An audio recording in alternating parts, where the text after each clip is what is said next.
Are drinks art? No, no. Sorry, that's it. No, I think that are drinks art? It's a great question. I don't know. We're having this. I don't know. Are drinks art? No, no, for sure not. Are bars art? Not even. No, like intent. I would say what is art? Love this. This is Let's like go. Let's go back what to is first art? principles.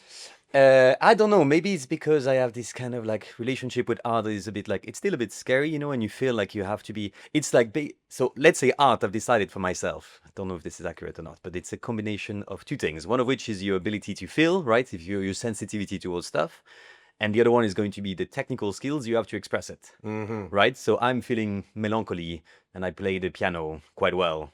Hopefully, I've been able to feel well and to express this well, right? I feel like bars in the first form are ever changing. So this is hard as well because we used to think that art will be like, okay, look at whatever Mona Lisa or listen to this piece, and they're going to be solid recordings. Whereas yesterday you went to a handful of bars, you were saying in Paris. If you were to go tonight again to the same bars, they would have changed, right? There's so many different factors that are going to affect the experience that is given that is very hard to have because of its lack of, I guess, stability in the experience you are definitely going to have. And also, I guess, the intent to express and the technical skills you have are not really focused on one thing. So you could argue that in painting, there is like, you have to be good at form and colors and perspective and all of these kind of things. I would say in a bar, there's such a heavy human part that becomes a lot more difficult. But you could make the argument that the theater, sorry, it's a conversation with myself. Welcome You to go for it. Remy with Yeah, Remy. makes my life easier. But then I think that, yeah, because there's such a heavy human factor to it that will make it by nature inconsistent. But I'm saying this, it's not necessarily that art is consistent, right? I don't know. Are drinks art? Definitely not. No. No, but they can evoke an emotional response, correct? They do, but is this what art is? So then you could argue a kiss is art, or a feeling towards someone is art. Sure, that's a good point. So emotion is a facet, but it's not the complete part of it. But then, because you have the emotional response to a drink, you also have the appreciation of the materials that have been used to put that together. There is I don't know whether it's craft or artistry of the bartender who's designed the drink and put it together. I think there's an artistic nature to it. Yeah. But whether or not the finished product is a piece of art. See, I thought you were going to say yes. Ah, okay. You don't have to. You don't have to say yes. Let's rewind. I want your honest opinion, but I thought you were going to say yes. I think that I like what you're saying because I like what you're saying because it feels like a lot of the job that we do can be done from purely the capacity to technically make something.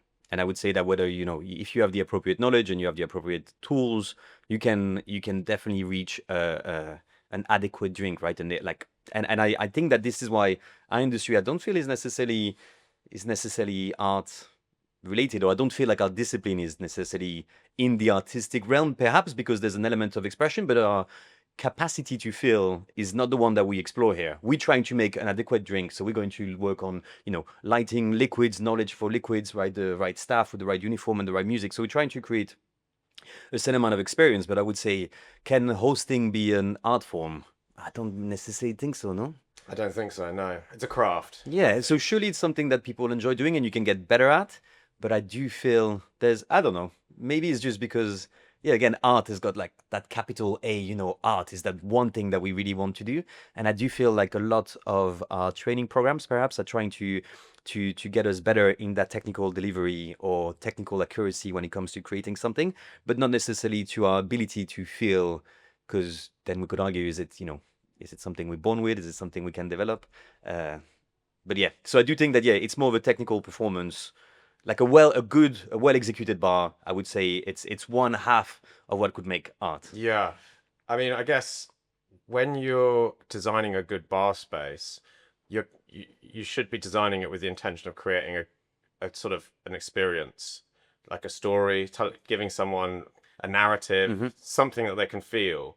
But there's more to it than just pure artistic appreciation. There's actually, you need a vibe. Yeah. You need them to be cared for in the right way. It needs to be safe.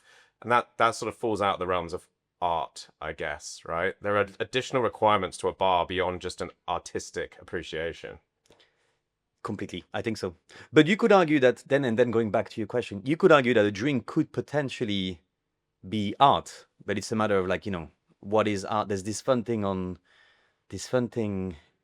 in like the history of like non-figurative art, let's say abstract art in general, but not necessarily time frame. But there was that thing, I guess, at the beginning of the 20th, where people were just like, you know, my mom was here to look after my daughter, and she went to the museum, whatever, the national something something, and she came back and she did the thing that every mom says, you know, it's always like, I could do this. I love this. I think it's always so interesting. Yeah. And I feel like non-figurative artists had this problem, right? How could they be credible as artists? So you had two paths. You either had the Picasso, the great ones, right? Where you are technically adequate. You know how to paint and you know how to be technical. You choose not to be. That was one way.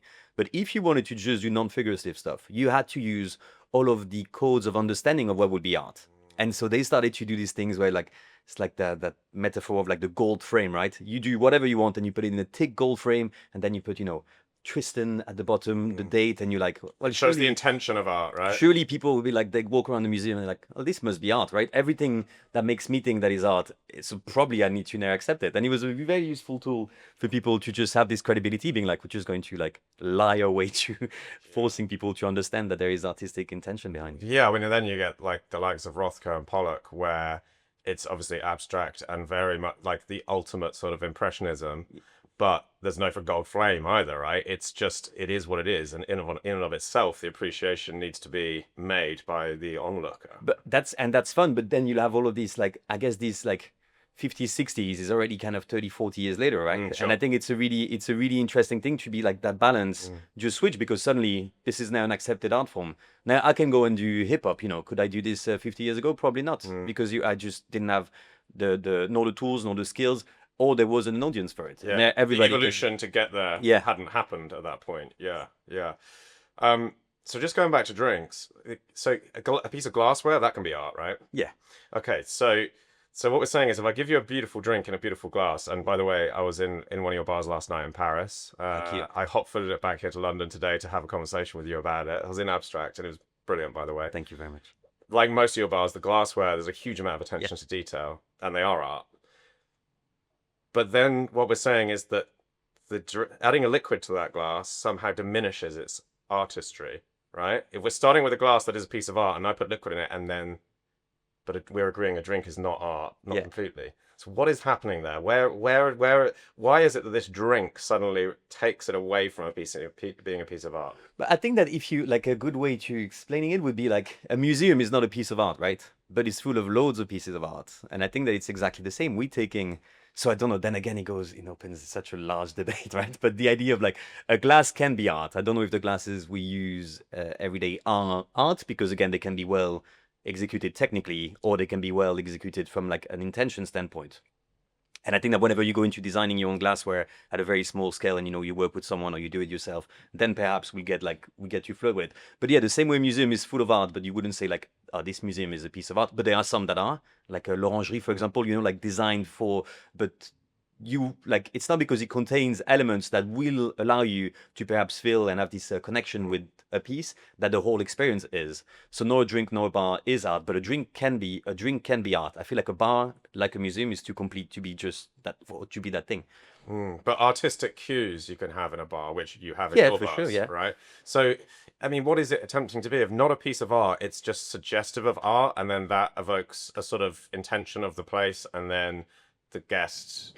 Well, I think that for us is because again, the sacrality of art, even though we'd like to like kind of free yourself from it, is just impossible. No, it's art is very scary and it's very intimidating. For us, the only thing that will, I don't know, the only thing that we'll be comfortable saying is that we are vaguely studying history of art from having a background in like philosophy to try and understand the intent behind.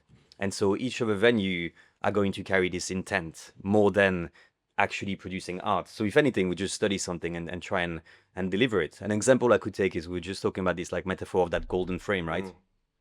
Abstract that you visited yesterday, for me, is a very interesting thing, because I want to do non-figurative drinking in a certain way. I don't want to use whiskey or tequila or spirit. I want to just extract with my little hands the best possible ingredients with the best possible tools I have, right? But in order to serve this, I need this metaphor of that golden frame. I need people to understand that it's a bar. So I'm gonna go into the most cliche bistro style. You know, it's almost off design. It looks like something that a French guy would have done 60 years ago. But in there, I can start serving my monochromes that like of this and that. And I think that this idea of in order to be understood, I had to follow this. But I wouldn't come up to these results or these conclusions, excuse me, without having a bit of understanding of, how was non-figurative art considered as such in the 30s, like around the world. And I feel like it's more often than not, it's the case. Our efforts today are not necessarily drinks making is one element of it, and design and architecture is one, and uniforms and music and all of this recruitment, all of this is one part of our job.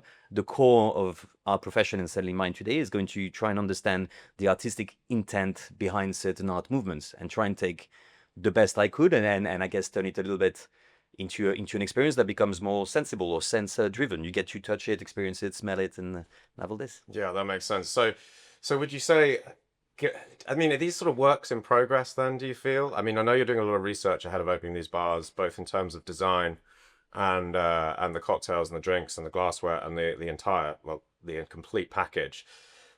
But are you sort of responding to what you're doing? Like the bar with shapes and certain name, which is probably the oldest, right? That you've of the bars you've got 5 years, 5 years four old. and a half. I mean, are you taking learnings from that in terms of your research into art, the way you've executed it, the response that it gets from guests, and then utilizing that in the next bar you open and the one after that?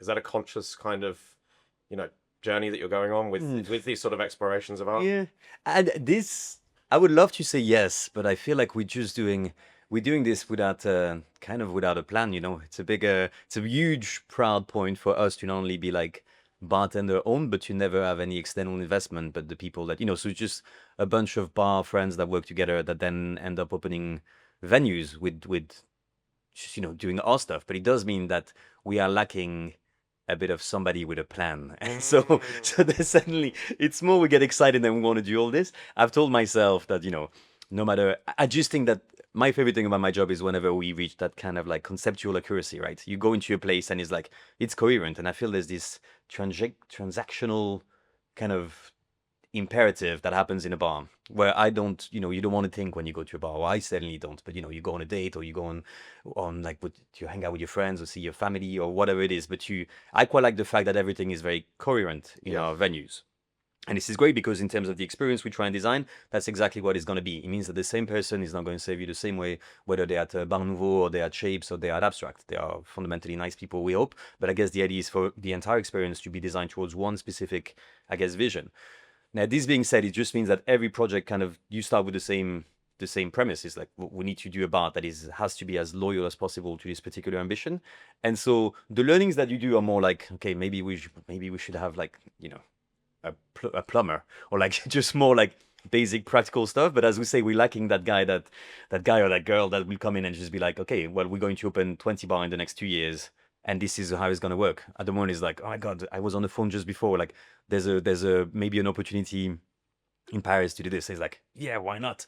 Sure, why not? So yes, just want to say yes because the as numerous are the artistic ambition, like there should be a venue for it because I do feel there is and this is going to not at all to sound like there's an educational element to any of the venues, like the bars. It's not, there's no education, and certainly the guests do not have to be educated in any place ever. But I think that for us, it was just that fact that if you go to our London venue, the bars, Shapes, it's not impossible that you leave and you'll have even whether it's conscious or not, a vague understanding of the intent. And I think that this is already kind of a fun way to educate people. They don't need to know, but there's just an element of, well, this made sense. The eyes kind of look like these things and the colors are there and the sound is like this and the service. And I was served very fast. And, everything just works as a whole. And I do feel this is great. But the same way you'd be served in a couple of minutes in London because it's, a functionist bar, you might be serving like 5, 6, 7 minutes in our tiny Art Nouveau bar in Paris because it's, nature is at the center and everything is more detail orientated upstairs.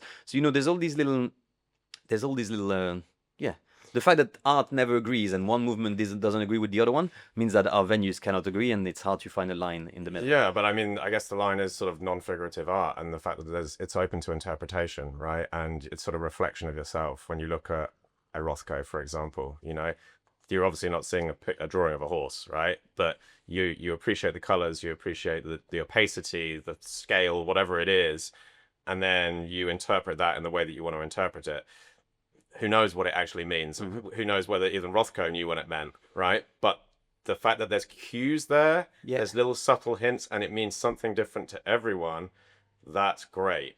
I love what you're saying because I think we can go back to why can like a bar experience be like the same as an experience you spend in front of a piece of art. I think that there is intent in a painting, right? Or the experience you intend for someone to feel something. In a bar, I think that I intend for someone to feel absolutely nothing. I think that is the absence of like a intellectual process that I think that we're aiming for. We just want a moment to be like somewhat, that coherence that is just like everything seems to be, you never know that it's like, when it's not too hot and not too cold, you don't really notice it, right? It's just perfect. The temperature is just there. And you don't think about the humidity level when it's adequate. And when it's just nothing's wrong. So you have absolutely nothing to think about. And I think that the intent perhaps of art is to make somebody feel something, whereas the intent of the venues, the way I perceive them, is just to feel absolutely nothing but themselves in an environment which is non-intrusive. There is no, I don't want to play hardcore minimal music in a minimalistic bar and for someone to have like a horrible time. I just want the experience to be as neutral as possible in order to be able to understand, and for the drinks to look like the place, to look like everything. I just feel this is what happens. But the feeling of something could be intellectual or it could be emotional. You want someone to feel something emotional, right? You want them to feel comfortable and happy and, all of those things. Or are you saying that actually that should not come from the bar, that should come from their company? I think it's a bit of both. For sure, you want them to feel comfortable, but it's the same thing that you like. Everything lives by opposition, right? If you feel suddenly comfortable, it's perhaps because you were uncomfortable before. This is the most comfortable chair I've ever been into. Great, is because all the other chairs were like somewhat inadequate. But I feel like there's a little peak that happens there of like, oh my god, I'm so comfortable. Oh my god, it's hot. It's that thing of like excess. Whereas I do think that the if everything is just it just works, it just works. Do you think there's ever a place for making people feel, I don't want to say uncomfortable, but less than optimally comfortable, as a sort of juxtaposition to the drinks or the music or some other kind of facet of service in order to sort of, I don't know, highlight certain aspects over others? For sure, I think so. Yeah, I think so. But is it something that we want to do at the moment? It's just because it's also true that the movements that we explore so far are not necessarily going there. But we're working on some stuff at the moment that may be going. I just feel we're always terrified of sounding like, like pretentious idiots. And it's really a problem where like coming from philosophy studies and then like told you making bars about art, and I have a bar on the bounce. I can hear myself, not deaf. I can hear somebody would be like, oh, give me a beer and a shot and whatever. I want to have the most, I want to have a hip hop and make classic drinks and to do like to just do like the bar that people want to have today. And I think that the terror of making a bar where people would have to feel uncomfortable, I just don't think I have the shoulders for it. I think menus do it a lot in the cocktail and food world as well to some extent, but certainly I think in cocktail menus it's happened a lot recently. I'm not necessarily saying people always feel uncomfortable, but menus are often quite obscure these days, right? The language that's used, the words that are used, the descriptive terms, it's done in many different ways. But there's often times, and I think, you've done this, I've done this, you put descriptions on menus that are designed not necessarily to confuse, but certainly to provoke a response of like, what the fuck is that kind of thing. That could be a form of discomfort, do you think? Yeah, I think it's hard because in a ever increasing marketing-led industry, it's hard because it's both discomfort and you both want your PR company to have something to write about. I had a drink with Placenta in once, and it was very fun. It was just during a competition, and it was also done in a terrible way. It was like, I'm not gonna tell you what's in there.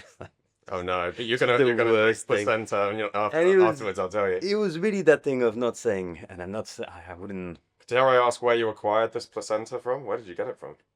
The whole thing, so I'm going to keep quiet because I'm sure. But there's just, this did in fact happen, and I wasn't alone, and we're just there in that thing, and it was that. I'm just thinking who and why.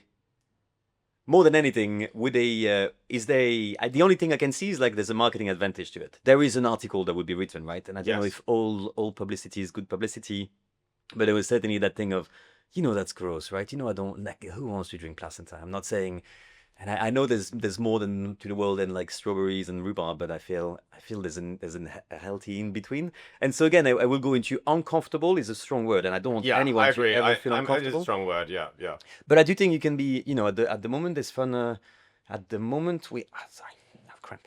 Uh, at the moment, there's a great white truffle, right? North Italy, and there's bergamot. That's a fun combination that I'm not saying I've been working on, but I just made some food for my daughter the other day, and there was both white truffle and bergamot, and it's like, is it aggressive? No. Is it uncomfortable? No. It's just a clever, like quite floral, lovely combination that works. And I'm saying, Very Mediterranean. yeah, and I'm not saying it's not been done before, and I'm not saying it's a common combination. I'm not saying anything. I'm just saying it's adequate, And I feel like drinks were drinks were a big focal point because, as we say, we don't have the luck or not of like coming from we're going to open bar perspective. We're going to make drinks, we're going to serve people, and that's what we're good at serving people. Then we got good at making drinks. Then we got vaguely good at managing bars again, half. And then we start to open our venues, and suddenly it's just the scope kind of becomes a bit larger. Where before we'll be doing drinks, and then you start doing menus, and suddenly you do opening venues, which is why also naturally I guess personally we've stopped doing these like conceptual menus because now we can open venues. And I remember the frustration of trying to do a specific menu. We had this menu based on minimalism at the Artisan, right? Two ingredients, very. I thought it was quite good because it was coming after a bit of a failure of ours. And then I realized for a second, you just see this guy playing with the menu. It opens up and it's great. Uh, for a second you look at it and it's cool at a table, and then you just look up and it's got absolutely nothing minimalist about, like, it's so conceptually incoherent. The whole moment is Yeah, like, yeah. so it's cool that I'm doing this, but really, Quite a fancy looking bar, and then you got this minimalist menu. Yeah, and you're like, yeah, okay, well, fun. I guess that, yeah, just done half my job here. yeah, yeah, yeah. Um, how do you think about flavors and balancing cocktails? What's your sort of thought? What's your design process or inspiration process for these drinks? That's hard. We're doing this thing at the moment where we're trying to rationalize not a creative process, but I mean more of a project, right? And let's say a drink is a project. So we're doing this very simple division of I guess taste, aroma, then adding texture, and it's mostly, and we've spoken about this in the past, but it's mostly for kids, right? And it's the way that I teach my daughter, like soon my second daughter, hopefully I'll get to like test it out on her. But the goal is very simple. We're trying to get to an adequate or a coherent drink. And so how do we get there? And I feel like intellectualizing it, or at least putting a certain language toward the separation between, taste and aroma, was a huge step for us. And I think even our teams, and even though it sounds obvious when we say it, especially if you're a spirits person or you work in perfumes, or there's loads of industries that are just a lot better than we are at it. But the truth is that if I ask you, if I ask somebody without saying spirit, the difference between a white lady and a sidecar, it's like, or margarita, a white lady and a sidecar. It's like, well, it's sweet and sour, and it's a bit strong, and it's kind of vaguely the same ABV, and it's all these things. In reality, all of these organoleptic compounds, these aromatic composition is what creates a drink. So I think that for us at the moment, we're trying to start either from a taste structure, as in it would resemble a Negroni, an old Yeah. fashioned, or whatever, and then we just try and stick up like very simple aromatic combination with the notion of time. So where do we want it to start? And if you have lemon and aniseed, I feel like it's always a very nice, easy example that, like aniseed is going to come at first, and then lemon is going to take over, and aniseed come back. So how do you just draw your little timeline of the aromatic journey that I guess is going to take on a platform that is going to resemble a Negroni again, or an old fashioned? So taste becomes kind of the platform from aroma to work, and then you have little tools that can help you, which will be, I guess, temperature, environment, fat, as in texture, like or CO2 or whatever gas you want to put in there. But it's very much this. So I think again, it's at the moment. We'll see. We'll see in 6 months. It will be probably a different. So what you're saying is you sort of start with the basis of cocktail families, like known kind of combinations of sweet sour or bitter sweet or length carbonation, and then you modify them with whatever aromatic components, whatever ingredients you feel like you want to try putting together. Yeah. So there's a combination there of working from like a flavor first standpoint, and then the concept component of whatever these other ingredients are, like truffle and bergamot, for example, and then working out how to combine those two together. Exactly. So with this, I think it's a great way of putting it. The way that we see it is out of an ingredient, we're going to separate these two things. So that's a very simple thing, and I feel like it's always the one that is kind of shocking, because even talking to to bartender chefs, and you have a team, a group of 50 people, and can somebody describe a pineapple to me? It's sweet and sour and tropical. And can somebody describe a passion fruit to me? Well, it's sour, or maybe it's a bit sweet, it's tropical. Can somebody describe a mango? Well, it's less sour, but it's sweet and it's tropical. And we understand that there's maybe, kind of 5, 6, 7, 8 words that just come up, and everything is somewhat a bit sweet and sour, right? And you understand, okay, well, that's one element of it. And for me, the way that instead of saying cocktails family, it's more like the journey that you'd have in your education towards flavor, or even as a kid. My daughter would be, this is sweet and sour, and this is sweet and sour. And then you just need to ask her once, well, what's the difference? Like if I come from, the outside universe, and you give me a pineapple and a passion fruit, if you're using the same words, it means that you as a human are just saying that they're the same. Like, surely there's more to it. Yes. And so I feel like whenever we But understand... you're not allowed to say the word pineapple when you're describing it either, of course. So you Yeah, can't of course. go sweet, sour, and pineapple-y. But then, obviously... no, because I mean, like pineapple ultimately will be considered an aroma, right? Yeah. But then you're going to have, well, actually, is it vanilla? Is it a bit like candle wax? Is it a bit, you open that like can of peach? Interesting. There's all these fun. Well, these combination of three things perhaps describe what a pineapple is. Sure. And I feel like it's the fun thing, because also there's this element of culture and the impact that culture has in the vocabulary we use towards describing things. Whereas that thing of like, is a pineapple is tropical. Okay, what does tropical mean? It means that it comes from the tropics, right? And then the conversation, okay, is a tomato tropical? Well, no, it's not. It's like, well, tomato is endemic to the north of Mexico, right? Meaning that this is somewhat tropical. Yes. And so there's all this thing of exotic is another great one. We love it in France. And exotic just mean like, Not from here. Yeah, it's like the idea of like, yeah, outside of, right? Yeah. So I think it's a fun thing of not from here. So to my Venezuelan wife, I'm very exotic, and I think it's a very fun principle that just the words that we use, and culturally there is a lot of tolerance towards not being accurate with the words that we use to describe stuff. Even though I guess eating, drinking, like feeling things, whether it's like smelling, tasting, is just so fundamental and so vital to our existence, and we just aren't given the tools. Yes. I'm interested with the sort of experiments you're running on your daughter. Cut it here, we have it. The soundbite. Yeah. I think this is fascinating because, as you know, so much of our kind of flavor preferences and the nostalgia we have towards flavor are gathered from when we're young, right? Yeah. I do think children can teach us a lot about taste and aroma, and how it's sort of tolerated, appreciated, enjoyed. Like candy shops, they're amazing, right? The flavors that you have within the candy shop, all those different sort of sweet, and obviously sometimes they are quite sort of artificial, but nevertheless they're incredibly nostalgic, very potent as well. It's like with sweet shops, I often think, what we've done is we've taken nature and just concentrated it, abstracted it as well. Yeah, fair enough. Okay. In this sort of purest, or at least the purest, sort of most intense, almost sort of obscene form. What else have you noticed with like the food you give to your daughter? I know you've got 2 daughters now, but one of them's probably not eating it. Yeah, it's mostly boob on the first one, so yeah, don't have a lot to do with this, sadly. Not yet. I like what you're saying, because it's an optimistic way of looking at it, and I would have. I don't know if I would be that optimistic towards a candy shop. I feel like. Sorry, so 2 points. My eldest, I just find that the more we do this exercise, and the less she's allowed to say sweet, sour, bitter, salty, spicy, and the more she has to go into specific aromatic stuff. So you're encouraging vocabulary, really. Absolutely, in the sense that she like at times she's not allowed to just like whenever we're tasting something new or we're retasting something we've tasted, there's a piece of paper, there's a pen, and she's not allowed to say sweet and sour. So it's not a difficult thing, and obviously I'm not here with like a hammer trying to like scare her into doing so. It's more of a fun. Yeah, I said not sweet or sour with a bit more of a French accent. No, the thing is that she just come up with fun stuff, trying. I remember the day she tried tonka was a fun one, because it's the way that she said it was. She was like, "Oh, it's vanilla and soap," and I was like, "You know what? That's great work.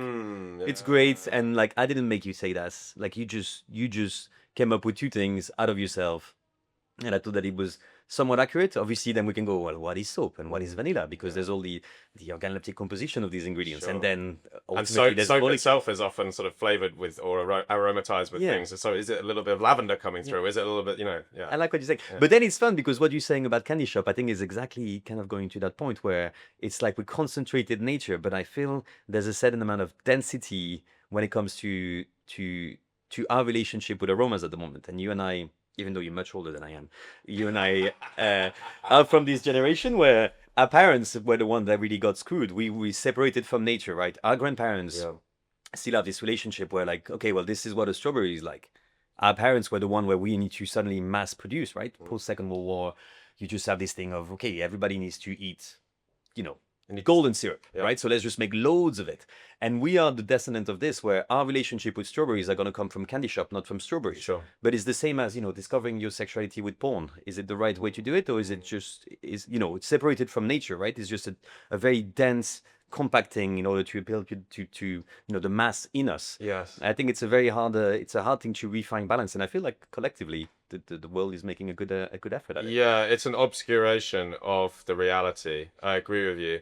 Though I think, as particularly in the world of alcohol, there's relevance there because, yes, a strawberry is obviously the epitome of what a strawberry tastes like. But when you start getting into fermentation and the creation of aromatic molecules, a lot of the times those molecules that are being created, I'm not if I create a fermentation that smells like peach, it's not got the full gamut of peach molecules in the aroma of that. It's probably got one or two, whatever they are. I don't know what the sort of molecule that gives peach aroma is. Make it up. Let's call it, yeah, peachol, right?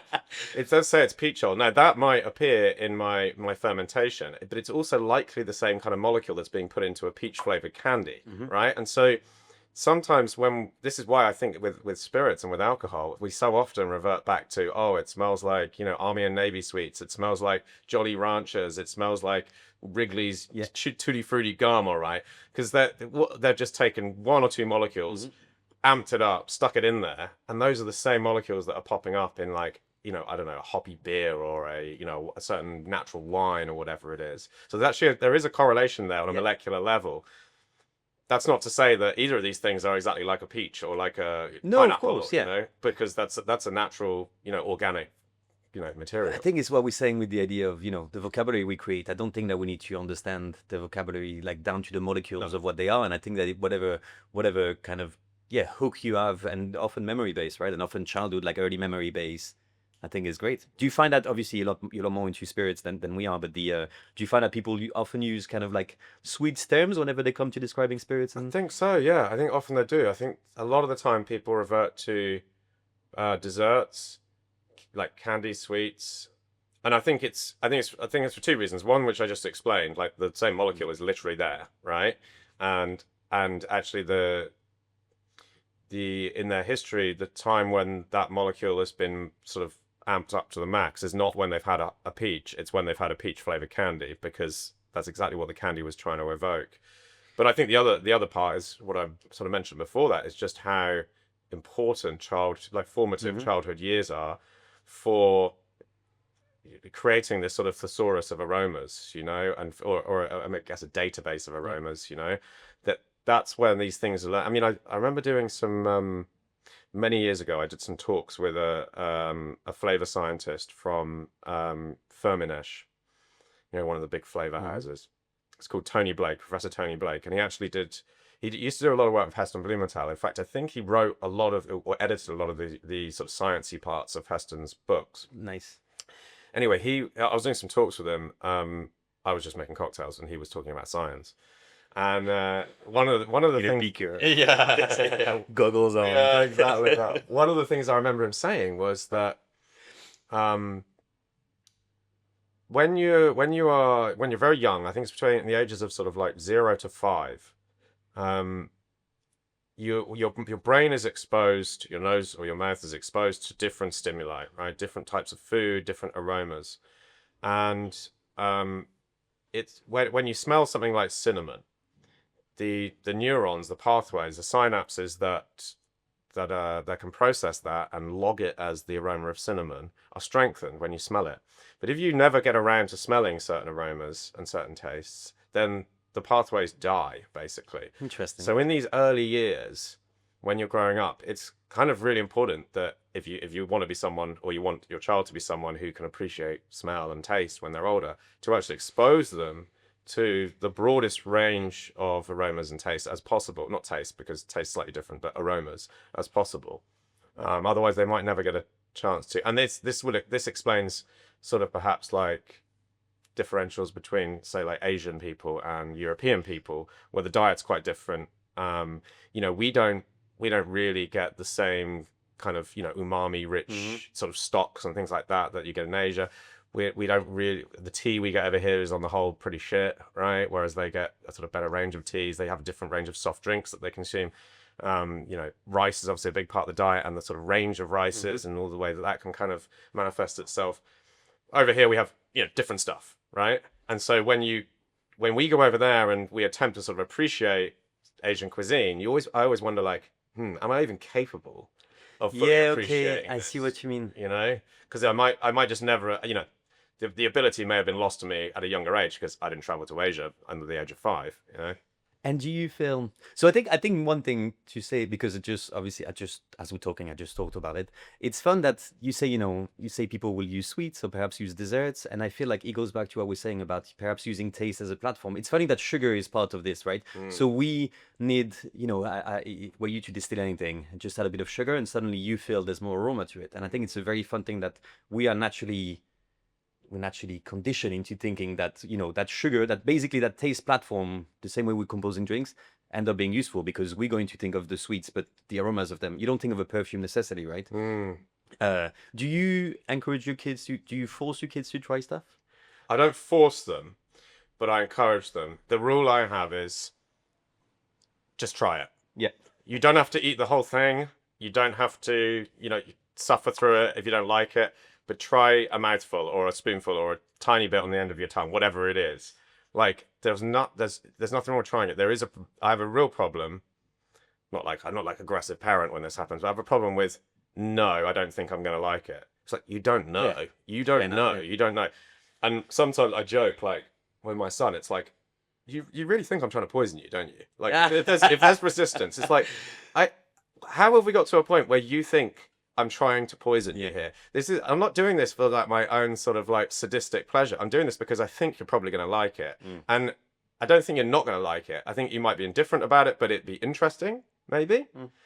But I don't think you're going to hate it, and it's certainly not going to poison you. So please try it. Just try it. Yeah. You know?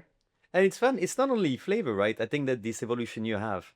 I had this realization the other day. Sorry, this is really not interesting, but just I've started saying it. So it's like, You do you can't know stop this me. thing where I don't know, grandmothers or like, elderly people, they're just like one specific kind of flower, kind of like the bushy ones, kind of round. Rhododendron, I guess we call them in France. I don't know what it would Yeah, be. Begonias, what? yeah. Oh, what are they called? Oh, hydrangeas, rhododendrons. Yeah, rhododendron, Yeah, like yeah, rhododendron. Yeah, yeah, love these, right? yeah, So obviously, as a kid, you're like, well, these are just old people flowers. I yeah. don't get it. And quite recently, I got them. And it was really that Did get transitional. old. I did, and it was really that thing of the same way. It's like, well, I don't like kids don't like I don't know whatever mushrooms, or I don't like this, and it's like suddenly, and one day you get it, and I feel like it's fun to think that it's not only applied to does not only apply to things you smell and you taste, but Sure. suddenly these flowers is like, yeah, I kind of like them, Yeah, and I always so just didn't get it. yeah. It's a fun. No, no, yeah. I think you're right. I think there's actually two things that go on there with age and generational differences. One is that there are things that you sort of grow into. By the way, mushrooms is a good example. I hated mushrooms as a child. I think because I was forced to eat them at Yeah. one or two occasions. Not so much the taste, but the sliminess, Yeah. and that's partly down to how they're cooked, of course. But I trained myself to like it because I realized I was missing out on something. The sort of all these different types of mushroom and people going on about the flavor and everything. I was like, I'm too sort of like selfishly love flavor, so I need to kind of learn. Anyway, I did that, and I think there are things that you sort of acquire as you go along, and it's not necessarily food and drink. It could be flowers, as you say. It could be nature, Mm. right? I mean, I didn't give much thought to nature when I was younger.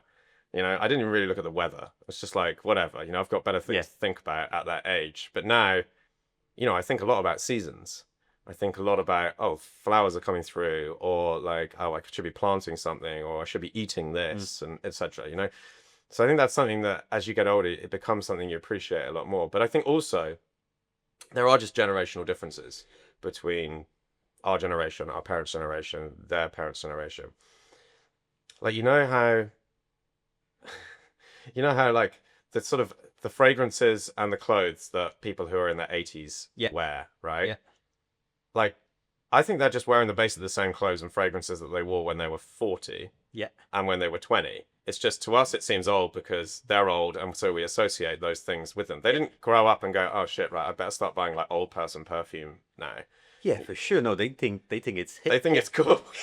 But that's a really interesting realization because it makes you think, shit, like the clothes that I think are cool now that I'm wearing now, that I'm probably still gonna be wearing when I'm like 80. There's gonna be some guy in his 20s or 30s Yeah. going, you fucking old. Yeah, that hoodie. Yeah, like look these, how old you look in that hoodie. these, these, Vans are not going to age well. Yeah. Yeah, it's gonna be like the equivalent of like Echoes or whatever. Yeah. So like I said, there's two parts to it. One part grows up with the generation, and the other part is an acquired thing as you get older. And how those things are distinguished from one another, I don't know. It's interesting, you know. I don't know. I don't know.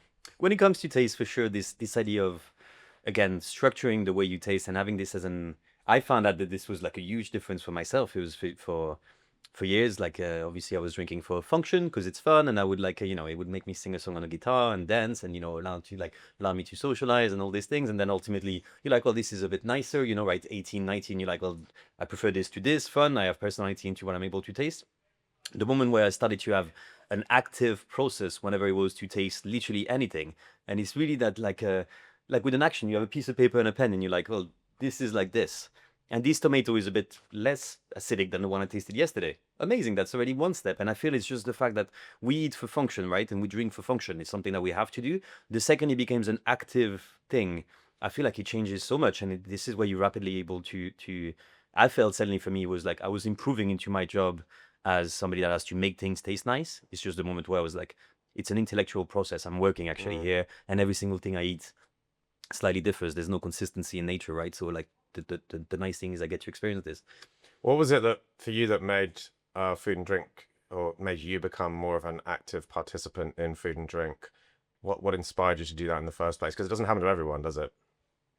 I don't know. I feel like it's just maybe going back to this idea of what is art, and is it the ability to feel, or like the capacity you have to deliver it with the right skills. I think that I'm just somebody that like felt a lot when it came to these particular senses. So it's like I remember just like having a tomato and it like not like just the day stopping, it was perfect. And it was really that thing of like, how is this so great? And obviously at the time you still have ice cream and you have all this stuff, but then it was just there's something so pretty happening in this moment. And it didn't happen with smells. I know a lot of people are like, oh, that this. For me, it was more like this entirety of just a thing that for sure, and I want to slap myself saying it, there's a law of not mentioning like grandmothers or environments or whatever. But for sure it was like, it's the summer in the south of France, and you have all of these perfect things kind of coming up, and you're just eating, whether it's a peach or a tomato or whatever it was, and it's like, God, that's incredible. It's perfect, and it was almost a whatever. I haven't found myself a god yet, but I guess the idea of like that moment of like pure, there's something that everything seems right and with intent. And it's not to say that somebody created it, or I don't know where I'm going. This coffee is super strong. Yeah. But I think it's that thing of like, my God, like life is awesome. And I think it's really a nice outlook on life when you like, there's something like, this is that great. I'm experiencing something and it's that great. And it was not human intent, which is also fun, because then the big conversation is, is a tomato a piece of art? Is it art? Yeah. Yes. That's going to be the next question. And Like you say, there is no intent, unless of course there's a God, yeah, intelligent design. Yeah. which is a fun thing to explore. Yeah, but no, you're right. I mean, this is again, it's sort of a tomato or a peach can elicit all of the same responses as you would expect from a piece of art, but with the assumption there's no intent behind it, we can't necessarily classify it as art.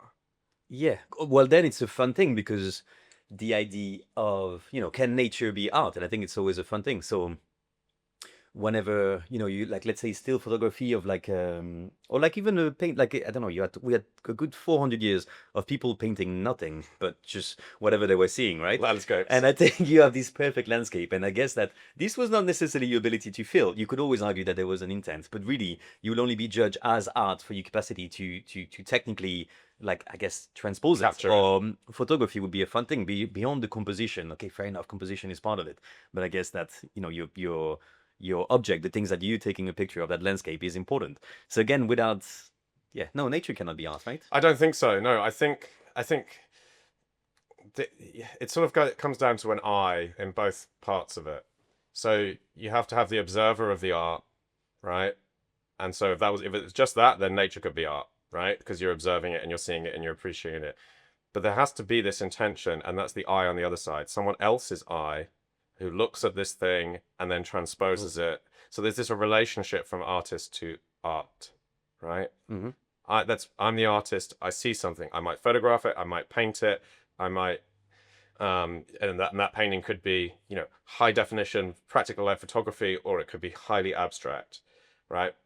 Then you observe it, and then you're seeing through that to me. Right? Okay. There's this connection. So it's not a two, it's almost a three-point thing, right? So you need to have an object, you need to have somebody capturing the object, and you need to have someone reacting to the capture of, which is a fun. So it's a very human, like humanist way of looking at art. I suspect if you are religious, then maybe you could say that nature's art. If you believe in intelligent design, then you do have that. Right. You have that the capture of the object and then the observer. This whole Pascal in there's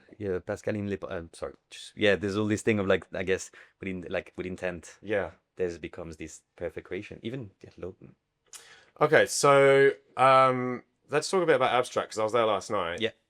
Now this is an interesting bar because you're making your own spirits. Yes. So talk me through that, and you call them monochromes. Yeah. Right. So let's break that apart. So the idea was, so we're talking about this thing, right, where I want to explore different art movements and just create experiences with people to get them. So that's one part of it. At the same time, there was both this kind of like biographical moments within my life where it's locked down. I always was lucky enough to have a lab set up at home, so I wrote it up, I distill stuff. Now I'm stuck with a 6-year-old at the time at home. I have to do school and I have to do all this. We're having all this conversation about language, how to taste, and I felt somewhat responsible to just have this element of education when it came to simple things like this. There's a lot of kind of mix of stuff. And then we started to explore this idea of, okay, we want to do art stuff. I want to create different bars. Then I have this guy, friend, business partner today called Nico that calls me and is like, I want to do a brand of spirit. Maybe we can do gin, whiskey.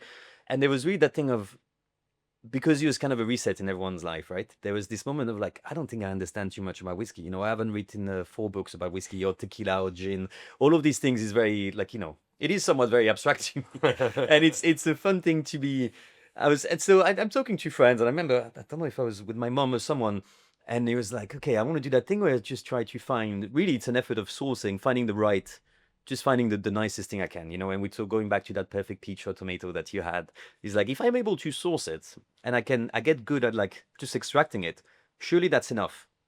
It's at the back of this, we talked about minimalism, right? And I love the idea of minimalism not being, well, there's nothing. It's actually, there's little, but what there is infinitely powerful. Yes. It's the opposite of I was going to say something rude, but like, a Hendrix event? Yes. Not very minimalist. There's a lot happening, right? Yes. Which means that you're allowed to, so let's cut off the Hendrix event. Like IKEA. Yes. The catalog, there's a lot of stuff, yes. right? Which allows mediocrity to get lost. You can tell that it's good or bad because you're just so distracted. There's so much happening. I quite like the idea that, minimalism is not, well, there's nothing. It's actually the things that are there better be good because there's nowhere to hide. It's like highly economic art, right? It's communicating something in the most smallest amount of information, right? It is, but if we were to go like outside of a painting, but more like, let's say, architecture, design, and all this kind of stuff happening, like this guy called Donald Judd, fascinating sculptor that was like, loads of media, but his sculpting is particularly interesting because the materials used, they are so good. And this idea of like, you can get away with a shitty table there because there's nothing else. So if you have a table, it better be powerful. And then you end up getting lost in that table, swimming in the beauty of it for hours. And it's like, whoa, that's kind of cool. And I think that this is what it's quite a nice way to look at life, actually, is more the fact that, just remove all the things that are hiding. And if something is beautiful by itself, it's enough. And I felt like, so we, at the back of this, I'm talking about this friend of mine wants to do spirit. I'm kind of into it. We're doing all these tests at home. And it's like, God, it'd be so good if we can just find that perfect lemon, that perfect peach, that perfect whatever cucumber, we'd say truffle, butter, whatever it is, really anything, and just extract it. So there's no intent. I'm doing an effort of sourcing, and I'm just doing my best to extract the aromas as accurately as possible. And so we go into this idea. Obviously, at the time, we're about to open Shape, so there's all this work being done I guess with the bars and the way they were educating people at the same time, so I'm studying, we're doing this drink called Casimir, about Casimir Malevich, the apparition of the first monochrome, even though people have done it long before him, but still that idea of, it's okay, everything works. It's like, why am I arguing with people about the idea that like my thing is too complicated when they're talking to me about gin and whiskey, and it's like, what does malted barley taste like? Like, mom, really, tell me, what does malted barley taste like? Like, I don't know. I like gin. Well, what does juniper taste like? You've never seen a juniper berry in your life. You drink coffee, you think it comes out black of the tree. We have no idea of what this is. So I think that it's not that what I'm proposing, like what I'm offering is complicated. What I'm offering is the most simplest thing. Is the best lemon you can imagine. There's not even fermentation because I don't even want nor have the skill set today to be able to extract accurately a lemon. I don't want to make lemon eau de vie. I don't want to make raspberry eau de vie. I want to make an extraction that is accurate of the organoleptic composition of the best raspberry you can have. And I think that's it. Yeah. So these are all botanical spirits, basically. You're buying in, is it grape spirit you're starting Grape, with? yeah. Yeah, and then you redistill with the, whatever the ingredient is, yeah. And there's like efforts of transformation in between, but the goal is that we can only use the thing that we're saying. So monochrome is just lemon, meaning that I can use, for the lemon itself, for example, we use the skin, but then in order to bring the ABV down, we do a lemon juice distillate that is going to end up as a base for it. So you distill that without alcohol. So you basically evaporate the water off the lemon juice. Okay, interesting. And then you cut it down with that. So you get the peel and the juice components mixed together. Yeah, and like, I think for anyone thinking why monochrome, because of course people associate monochrome with black and white, don't they? But it just means one particular color, right? Yes, one, yeah. Monochrome. You associate with the one color. I think often, with the black and white. Black and white. I think oftentimes, I think it's probably because it's used in like, I don't know, like photo apps and things like that. Maybe, okay, yeah. Yeah. It's I'm thinking of like blue, like the blue Klein and all this kind of stuff.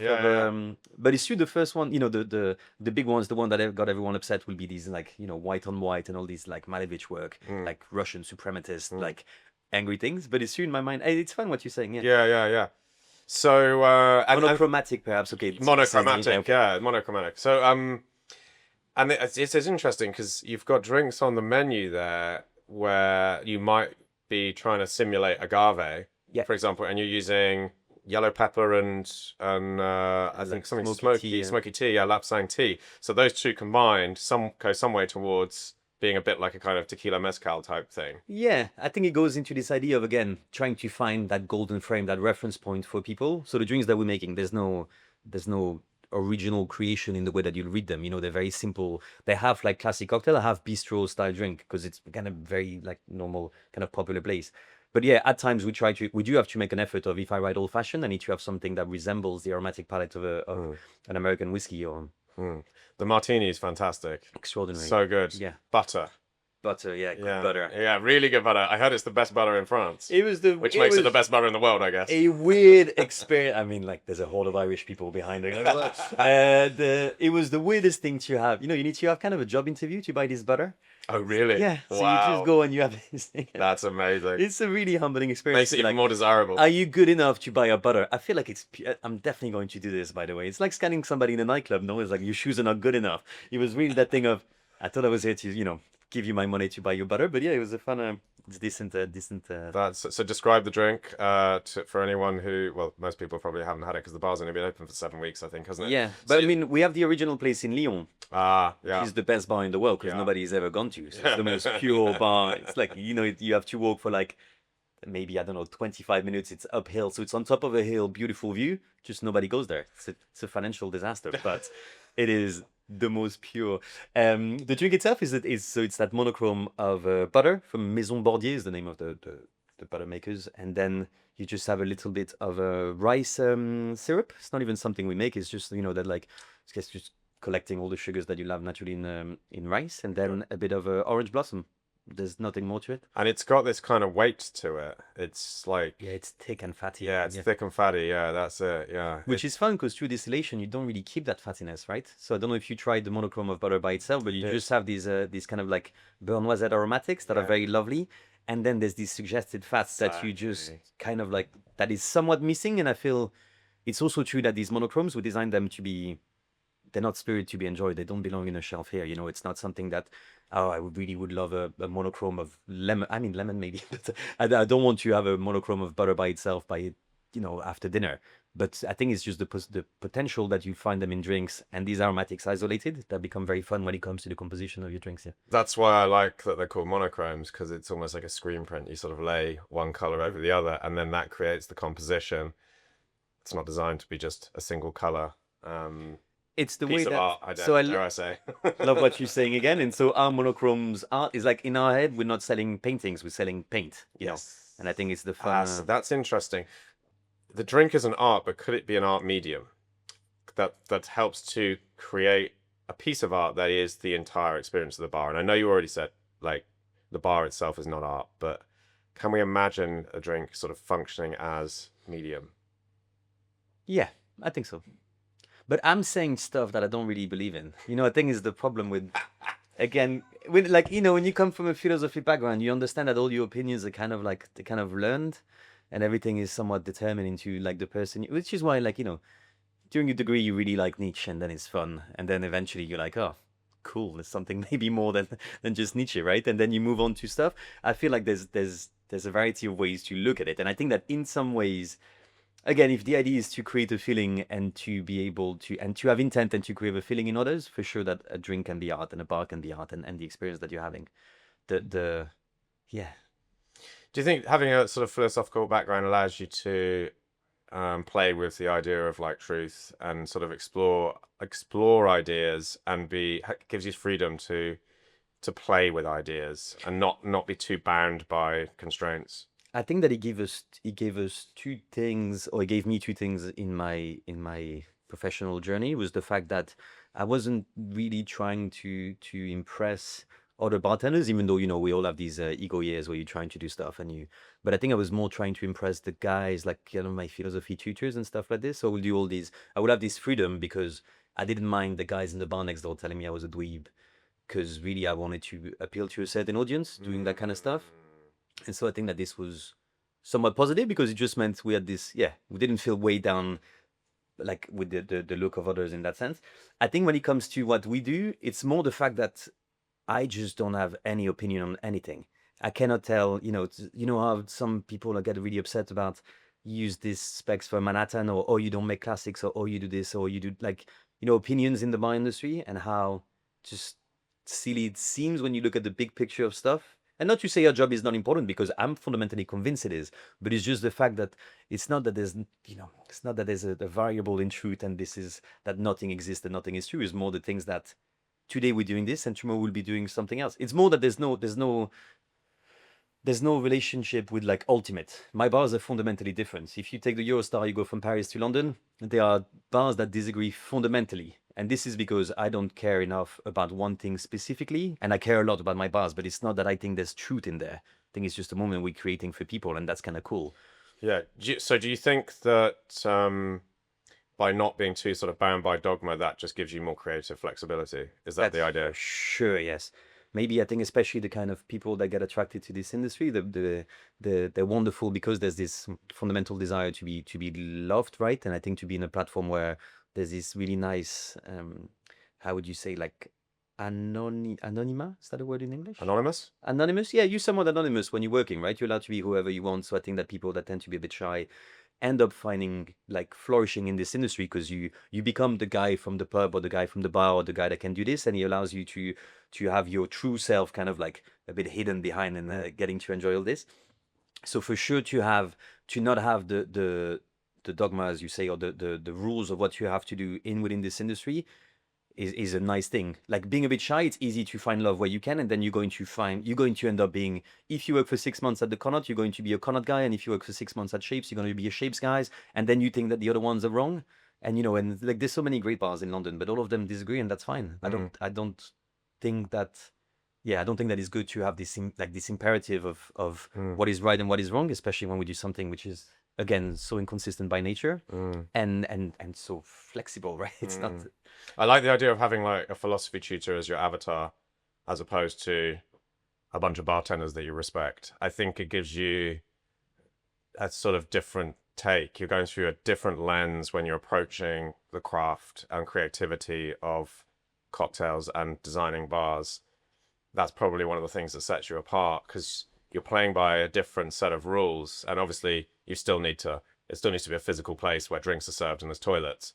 But outside of that, you're looking at it completely through a completely different lens and with different metrics for success, I guess, beyond sort of financial success. Like, is this drink likely to impress a philosophy or an art tutor? Like what you're saying is like you describing a recurring nightmare of opening ships. We had that thing of like what if like literally a nightmare of like Walter Gropius, the founder of the bars, will arrive and it will be like, this isn't accurate, like just that little thing that would like destroy your universe. Oh no. And I think that even going like further, because of course there is the intent, as I say, we're lacking a financial guy, by the way, like sending a call for anybody that wants to take over that CEO job. But there's this thing of financial success. I've told you the bar in Lyon is, I don't know if it's my favorite, but it's the one I feel is the most accurate, right, to the original idea we have. And is that called abstract as well? It is, yeah. Yeah. It is, but it's so this is where we distill, and the nice thing is that it's a proper old bistro that we just took. The building is gorgeous, and at the back you have all this machinery, right? But we didn't change much inside the bistro. We just re-lettered the things, and it looks a bit like it looks clean, whereas it didn't before, and a bit more opened up. But I think there was that thing that it wasn't touched by people. There is that thing like. I'm sure you experienced this. No, you open a bar and it's perfect and it's good. That first shift, you're like, energy is so high. Probably technically we're not there, or there's a lot to improve, and then eventually energy kind of lowers, you become technically good and the bar exists. Then the metrics that you can never control is the people that come in. And I feel like they have an impact on the venue so much that it will naturally create, for my part, a certain disconnection towards the venue, because it becomes a project that you've done. And then people will do whatever they want. It's if I've done this piece and you guys do whatever you want, it's fine, but it's a little bit, it's not that it's less mine. It's just, it becomes a collective thing. And it's not to let go, but it's more the fact that as you grow, you have this constant transaction that happens between what you wanted to do and what people have done of it. And it doesn't mean it's good or bad, but it just means that for sure, you just have to learn and make this effort into letting go. And I do think, again, I'm taking the example of the financial thing because, as I've said, the Lyon place is not full every day. There's not a queue like at Shapes, and we don't make 800 drinks a night or 1,000 drinks a night sometimes. This is not it's untouched. And I feel like for this is the one that, like the baby that never really grew, it's like it's staying with me as much as we can. Which is why you love it so much. Yeah, probably. No one's come in and ruined it. But this sounds bad, but I think that you can certainly you can understand what I mean. That you do that one thing that you think is cool, and then people just the guy that invented Guinness didn't do it for people to split the G. No. Right? And I think that you just have to be like, okay, it's working, so I'm loving it. But really, I love this idea of how you kind of deliver this thing to the world, and you're almost like the surrogate, and the child goes off out into the great wide world and is then, well, actually it's just a bit like being a parent, right? You sort of, they're in the early years, and eventually they grow up and they leave the roost, and then they're affected by all the various aspects of the world, other people and places and so on and so forth. I really like that. But it's also, again, it reminds me of art. It's like if I'm a creator, if I'm an artist, I create a piece of work, it's mine, solely mine for that entire period of making it. And then it gets put on the wall of a gallery, if I'm good. Yeah. Or if your dad owns the gallery. Yeah, or if your dad owns the gallery. Yeah. Cases. Exactly, yeah. And then it belongs to everyone else. And it's their interpretation of it. And it's how they interact with it. It's what they think of it. It's what they write about it. It's who they introduce to it. It's no longer yours anymore. And that's the worst, surely, right? Mm. Is that letting go part of it. Yeah. But then it's a balance, isn't it? Because you create something beautiful and you want people, you want some acknowledgement of it, even if it's bad acknowledgement. Yeah. There's any creative endeavor. Maybe you disagree with this. Let's see. Okay. Any creative endeavor, there has to be intention to give it to other people. So that's interesting. Okay. I think so. I don't know. Can you do creativity for creativity's sake, where it's just you are the sole sort of appreciator of this creative thing? There's always that thing, though. It's the argument. I don't know. I feel like I was told that, in my literature studies is like, no, everybody that writes a biography, there's always this first chapter, which is why they're writing their biography. I don't want anyone to read it, but it's important for me to justify myself somewhat in case somebody finds it. Wink, wink. I left a box over there after my death, and I think that I don't know. There's is it so it will mean that ultimately creativity is just a tool to connect with others, right? So there is. I think My I God, wouldn't say somebody taking I wouldn't notes. I wouldn't say it's just a tool to connect with others, but I'd say that, well, if it is just a tool to connect with others, then that would, if it isn't just a tool to connect with others, then that would mean that there is a form of creativity where others are not an important part of that, and I'm not sure I agree with that. I do think I think principally creativity can be done in isolation for oneself and one's own appreciation, but I think that in nearly every case, practically, creativity is done in order to communicate with others, to expose something you've done to other people. Yeah, it's also fun because we presuppose the idea of consistency in self, right? So even you could even do something to impress young Tristan or the one you were yesterday. And I think that this becomes interesting. I was running this way yesterday, I'm running this way today, and I implemented that thing. It doesn't mean you're gonna go home and wake up your kids, guys, I've done this. But it does mean actually there's this element of I'm communicating with the person I felt I was or the thing. Yeah, and certainly you can sort of forward project it. Like I might do something today that my children will appreciate in 30 years, I right? don't believe in this my children stuff. No? No, I think Do you believe in legacy? not really, no. No? No. What's the point then? That's nice, no? I feel like Why is it nice? why is it bad? I don't know. There's tomatoes, There's tomatoes. There's So it's hedonistic then. yeah. Without the idea of just like joy being external, I think that there's certainly this amount of nice. It's the same way of solving a puzzle. Like solving any puzzles feels nice, right? This instant is somewhat enough, right? It's good, and it's not the it's more the satisfaction. I think there's a The great. challenge, the sort of endeavor. But I mean, so for sure the challenge is part of it. For sure, like I don't know. There's I quite like my wife has got just a nice smile and it's nice to look at, and someone like sometimes it feels good in the stomach and it's a good thing, right? My kids are somewhat fun and playful with, but the idea of legacy, this idea of a transgenerational one. The problem is the second you know that I don't know my great grandparents' name, so the fact that legacy will stop it means that it doesn't But exist to start then with. maybe that's the rationale for legacy. Because you don't know your great grandparents' names, it might be nice if your great grandchildren know your name. Do something No, about but that. if you were to if you were to stretch this idea as far as possible, it's like the go back 100 years, unless like I'm the Pope and I have no intention of Yeah. running for Pope. The oh should I? The reality is that the second is like if it doesn't work through a certain time, like time exists and it matters, but in reality, this idea of legacy, no. And I quite like the idea of just my children being safe and having all the tools to be able to navigate life. But I think it's quite maybe it's me being like also like chip on my shoulder, like I didn't have anything and it was rough and whatever. It's just the fact that I think there's this responsibility for me to do my best as I'm alive, but then I surely don't want to have any. Yeah. You're not around afterwards, are you? I mean, Well, we haven't. you'll never appreciate the legacy. I mean, it's sort of like it's like obsessing over having a nice coffin, right? Yeah. What's the point? You're But dead. I kind of get it though, because there's this level of flash, like neon light underneath, a little bit of a. It's the I mean, we don't know. We haven't found a. It's only 45 minutes talking. We might find a god. We've discussed I mean, it. maybe we're gonna get there. We just need more caffeine, probably. No, I think legacy is an interesting one because it is something that people think a lot about while they're alive, but there's no you can never it's something you never appreciate because it can only happen after you're dead, right? Do you think about legacy a lot? Yeah, But I you think have I do. books and stuff, no? Like, Yeah, I do think about it. I do think about it. I think there's various reasons for that in my past, okay. that have led me to kind of think about life to value life in a certain way, and let's put it this way: people who haven't left much of a legacy in my life that have made me feel that actually maybe I'd like to. Yeah, okay. That's nice. I feel Yeah. if it's speaking to you, and maybe I have also, as we established, you are much older than me. I might have, I might, in a few years, I might have this desire. My daughter has Zeta, my eldest, has Googled me at school in front Hmm. of her friends, and like she was all proud to show kind of videos of me, like just whatever, shaking a cocktail and Does that make you Japan proud? TV. Does that make you proud that she's proud? It did, and I'm embarrassed to be proud though. No, because then I'm embarrassed of my pride. Yeah. So she did this.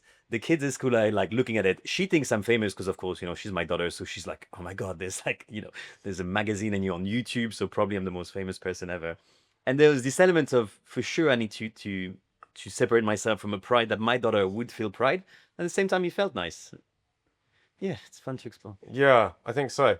So speaking of creativity, because we're kind of hovering around the subject quite a lot, um, how important is it for you that you employ creative people?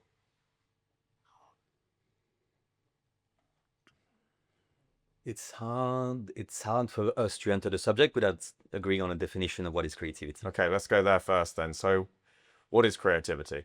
I don't know.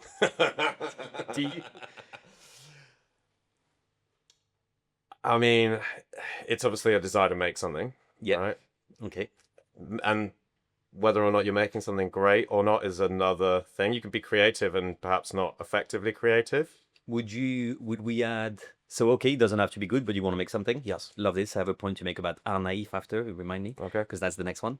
There's the desire to somewhat break from what was done before, right? Like, is creativity and innovation, like, do they flirt? Do they? I think the intention behind creativity is novelness, something new, something original. Now, it doesn't always play out that way, right? And possibly creativity is overused as a term in that respect because a lot of people think they're creating, Yeah. but really they're crafting, I think. Yeah. Uh, So something innovative, and it will usually be, it's a combination of things, right? You take two things and you put like things that maybe you don't assume will go together. I'm trying to, like, let's say, do you have an example of something creative ever made ever? oh my God, this is the problem with having a philosopher on the show. Yeah. Okay, so let's capture creativity as you're making something Yeah. original. Yeah. If not entirely novel, then it's new to you. Yeah. And for the benefit of this discussion, let's say that there's some skill there as well. Yeah, okay. So how important to you is that you employ, as someone who is, I would say, a creative force yourself, you're designing drinks, you're creating bar concepts. Is it important to you that the people who work for you have some of that same attitude? Or do they just actually need to be able to turn out drinks and turn up to work? And It's so bad because they're like, neither, to be honest. They don't even just need to be like nice people. I really feel like there's that thing of, so for sure, this idea of being creative, because I think it's always the same, no? But like, I don't see myself as a truly like particularly creative guy where it feels like everything you're doing is somewhat obvious, right? You take two things. I like Art Nouveau, I like bars. I have a vague understanding of like the history of art and basic principles of philosophy. I get you open a bar called Bar Nouveau, like Art Nouveau bars, Bar Nouveau. It's really like very simple understanding. I think many people would say that just combining those two things together is quite creative, though. Not many people have done it in the past, if at all, and certainly not the way that you've done it. Yeah. But I think it's nice that there's that we're all somewhat different in the products of what we do. This is what's great about cocktail competition, right? It's the same premise, it's the same sentence that we all have to follow, and then we all do something different. So to understand that it's like, I guess, the journey of determinism that impacts our creative selves is kind of an interesting one. But for in terms of recruitment, so the people really, the idea of being creative, I don't think is important. And it's true that I have found, and maybe it's an effort to be made on my part there.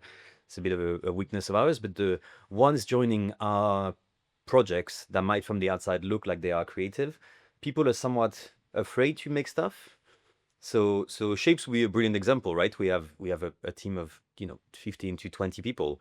I feel like because there's all this structure and there's the Bauhaus and there's Remy, Paul and Captain are there, like Maria has been there from, like, there's all these people there. I don't have that thing of somebody coming to like, I made this, So I feel like creativity is certainly not an imperative in order to work with us. Do you think? So are you saying you think people are sort of intimidated? Maybe.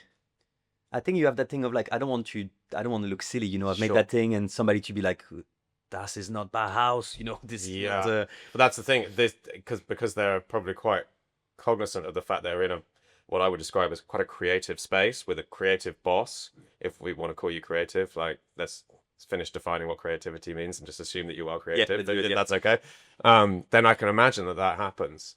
So is that something you want to work on, like creating more of a kind of creative, democratic sort of situation? No, I mean, How do you approach like menu design at somewhere like Shapes, for example? Who's involved in that? every single person that wants to be. So Okay. like we tried different structure. So at first it was like a team of 3 people. So obviously we make everything, and then it's everybody that like comes with a proposition. Then we have an imperative to be creative, but then because whenever you join, you have to do homework based on the separation of taste and aroma. Like taste plus aroma equals flavor, I guess is the way we'll present it.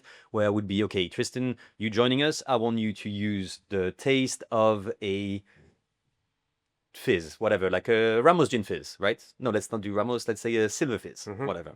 But I only want the aroma of lilac, meaning that you're not going to use gin, you're not going to use lemon, you're going to use things that are aromatically neutral, as in, a variety of acids, things that don't smell like anything, right? You salt, your sugar, your neutral alcohol, your like distilled water, carbonate it, and give me something that only presents the aroma of lilac.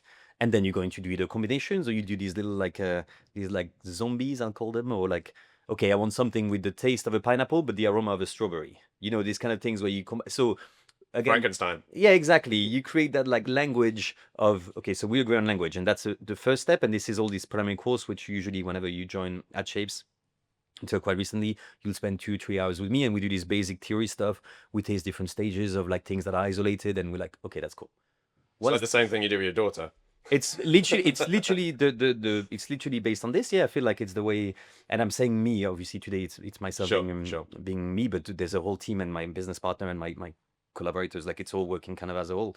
But then there was that thing of, okay, you need to produce drinks, right? And this didn't really work out. The drinks being made, people didn't really either connect to it or felt like it. We had a few examples of people wanting to enter competitions and things. At the moment, I'm just more in that, you know, I'm like a chill dad. It's more, if you want to make something, we're here to support. If you don't, we're gonna make it. But it's more also to understand the fact that I'm not hiring like future business partners, even though I'd love to, with like in some cases. Yeah. I'm hiring people that are here to take a particular skill set, and hopefully are just learning tools that they will be able to use in the future. And I think that we're not, yeah, you're not creative in every phase of your career. And I think it's more this thing of like, yeah, having to work with creative people, no. Having to work with people that actually have the technical skills to deliver drinks, not even. I really don't feel like it's the goal of the people we surround ourselves with. They just should be nice people, hopefully. And I think that, That's the hard bit to train, right? If you don't want to, you can't train niceness. That's sort of tends to be inherent with the personality. Someone a bit kind and someone a bit like, and there's also a level of playfulness to them. So you want them to be a little bit like just a touch of silliness. I don't know. You just want to hire, like, for me, there's a lot of, it's a lot of like, you're hiring like somebody you would like to be your friends.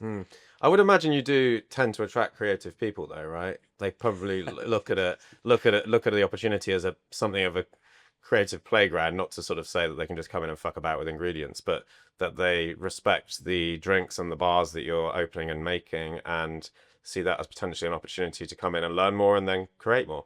I think from maybe on the CVE phase, right? Like, so people will be like, oh, this is an opportunity. I feel like there's also this like, okay, they have access to all these machines and these tools and these things where like people kind of want to learn. My therapist just thinks I attract people that I come from a particular like kind of social environment, right? So like either, I don't know, like, the she asked me that thing that was kind of funny. It's like, cool, we're talking, and I was talking about something completely different, exploring the idea of romance and past relationship, all this kind of stuff you talk to with your therapist.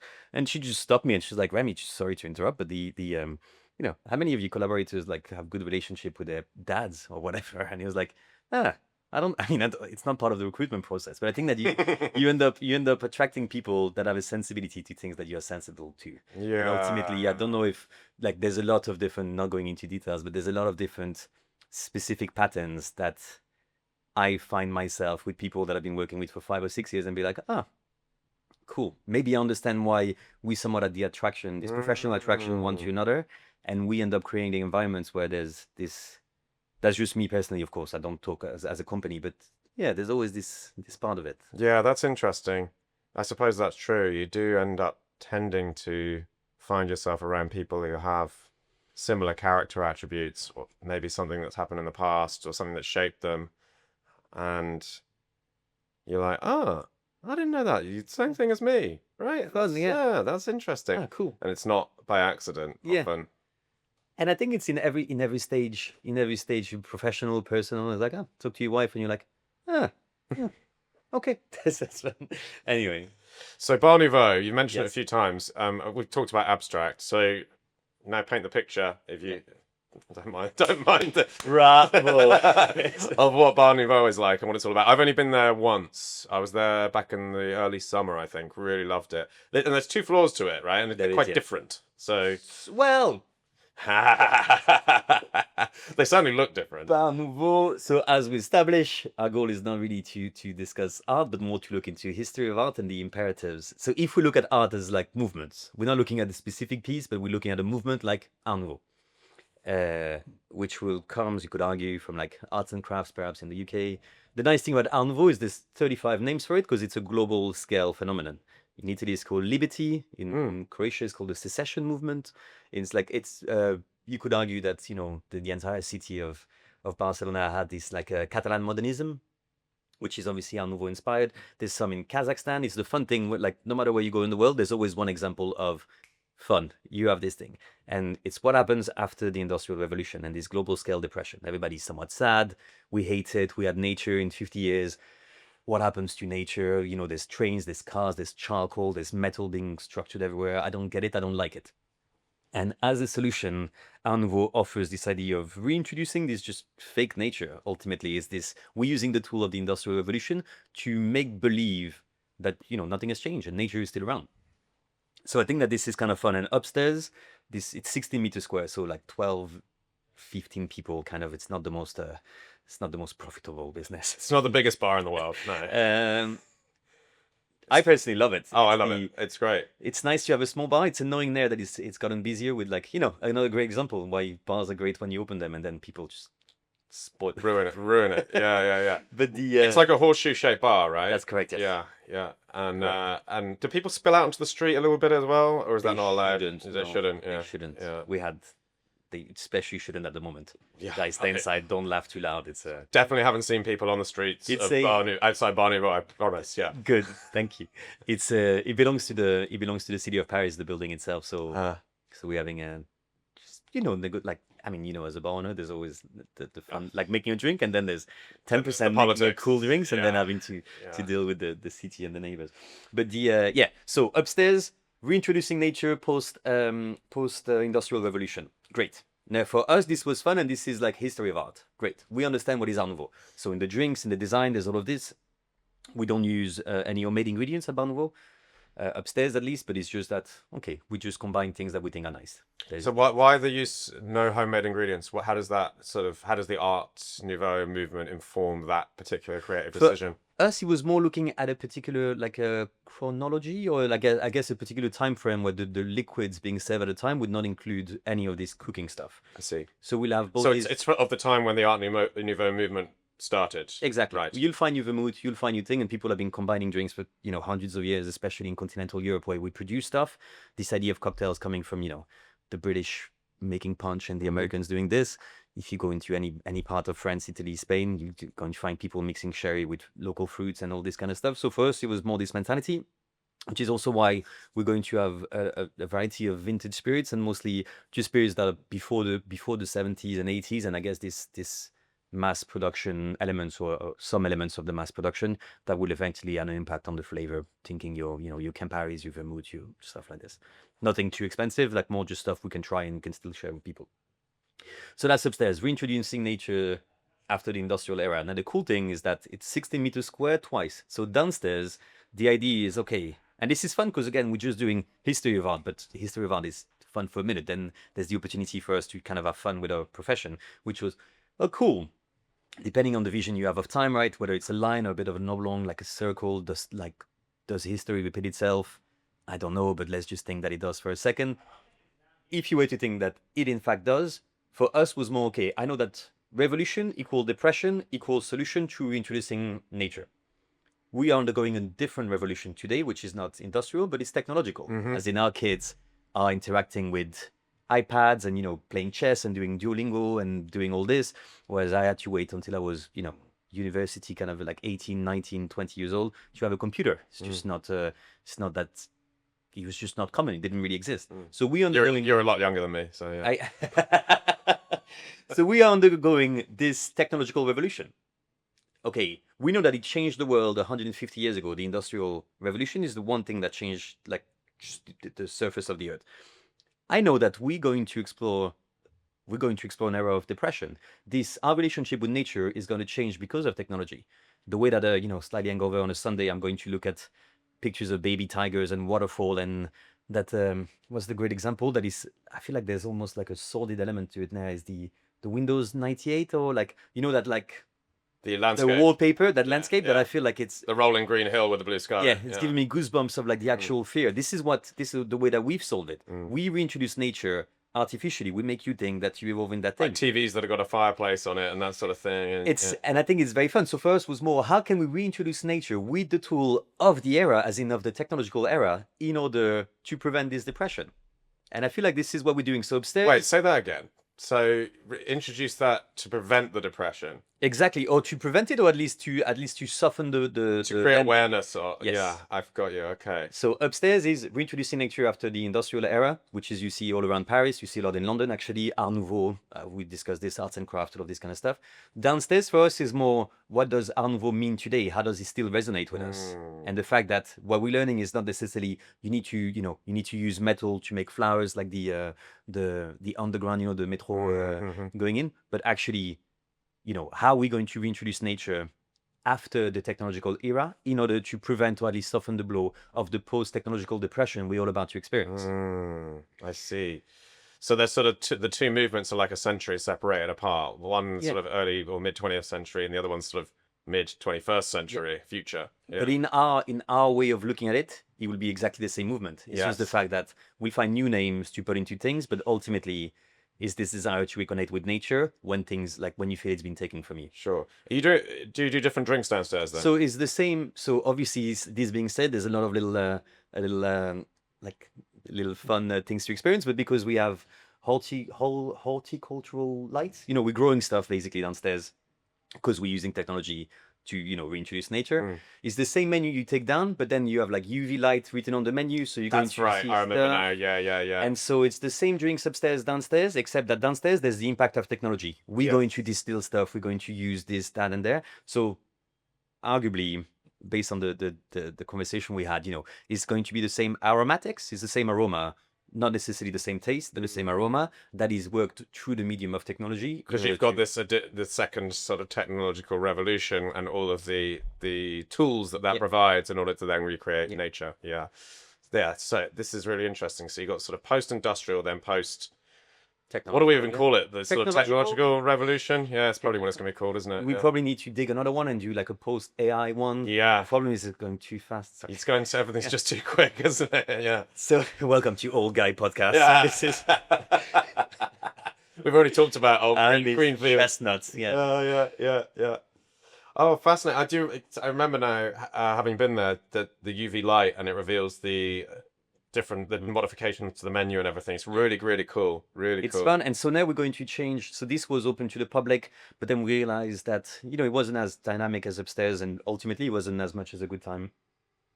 Because upstairs, there's something quite romantic about it, where everything we're talking about today, Tristan, obviously you don't experience in my bars. Maybe yesterday at Abstract, the guys gave you a bit of this is this, this is that, this is this. In reality, if you come in as a guest on a date, nobody is going to, shake your shoulder and say, listen to my Art Nouveau speech. Nobody cares, right? In reality, you have a certain dynamism upstairs at Bar Nouveau because of that horseshoe bar. There's one bartender that is executing drinks as fast as possible. There's one person selling all of these guys. There's Ramoses. It's all stupid drinks that are very intricate and complex and long to make. So it's quite dynamic. You're there, there's only French music playing, only French music without the impact of technology, as in like acoustic music playing and kind of stuff like this.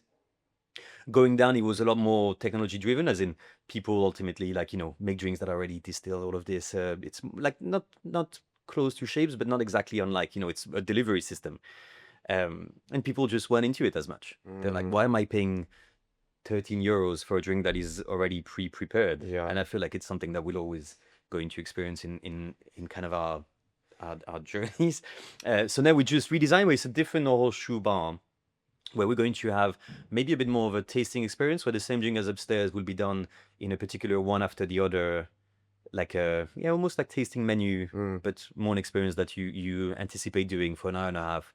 You have 6 drinks, like a couple of bits of food and something like this. Yeah, this is interesting. So what you're sort of describing is where you come up against a kind of roadblock of the limitations of what a bar concept can do in respect of what hospitality just needs to sort of feel and be like, right? There are certain norms to what a bar is, what it represents. And especially when you have 2 floors Yeah, and two very different, I'd say quite different yeah. concepts adjacent to one another, it quite sort of starkly exposes the differences between the two. And like you say, when you're upstairs, you've got kind of really sort of like classic mixology, well, mixology, but classic sort of cocktail serve and all that kind of stuff and the preparation and everything. And then downstairs, you've got a sort of slightly more stark environment, and you've got the UV lights and Yeah. everything, and then drinks being poured straight out. Then there is a sort of value proposition that comes in, right? What I really feel like this is the best advice that I would give is like, you cannot really be two things. I feel like under the same roof, it's very hard to be yeah, two separate. So two in terms of the experience of the moment you deliver. And I do think that whatever works in London, doesn't matter, under the same roof with one thing. And it will be that, like, very fast delivery, very consistency in drinks, very precise extraction, delicious drink consistently, open until late, functional drinking, right? Functionalism, I guess, applied to drink experience. In Paris, this idea of having something that looks like an old bar, that feels like an old bar, and underneath, within the same building, having that same thing, just didn't really echo. And I really find like just being someone that specializes, or being like having a place that just does one thing is great. If Black Rock was a spirits bar, it probably wouldn't work as much, right? No, But it's choosing that one thing, I feel like suddenly help us. And for us, we realize that it's not necessarily the what we serve, but it's the way we serve it. Yeah.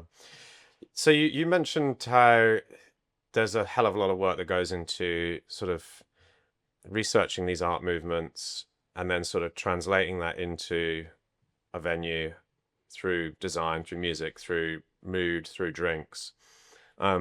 But also that the vast majority of your guests that come in, they're not going to have the full sort of backstory on that. So the question is, how do you sort of resolve that, knowing that so many people are probably only going to get a sort of a surface level impression of what is going on in this place, if that, right? They're not actually going to be fully kind of understanding or appreciating all of the sort of many different ways in which you try to work this art concept and intention into the experience. For them, it's a bar, right? Are you okay with that? Yeah, so much. No, imagine if like somebody's coming in. Do you have that thing? Like, I don't know. I love the first day of opening a bar, and you have this really irrational fear. Your friends are gonna come, right? Or like someone, the neighbor will pop his head in or something. But you have this irrational fear of like, arguably, no, like it's possible that no one comes ever. And I think that the fact that it's so amazing that one person comes, or like people are already coming, we don't ask for again. Imagine the kind of like the head on us if we were like, we want people to understand the intention of what we're doing. Ultimately, they're bars, like you make of them what you wish. And I think that this is already great that people are giving us money to enjoy things that we make. It already feels somewhat flattering. But the effort is worthwhile for that reason, that people are going to come in, and or the people do come in and they pay their bill and they enjoy the experience. Because you could create a bar like that without all of the incredible detail and intention and philosophy behind it. But this is interesting because it brings the question: do we do it for us or do we do it for them? And I think that this is it's a fun thing to explore, because I know I'm doing this for myself in the most delighted, like I'm delighted people are coming in, but really I'm doing this. I could do a different profession. It's not a particularly easy job. It's not a particularly well-paying job. I do it because it's making me happy to do it. Yeah. No, I think when you say, because you use the word surface, and I feel like it's interesting. People are only going to explore this. There's already so much to do in this, and for us, it's just that depth of the surface.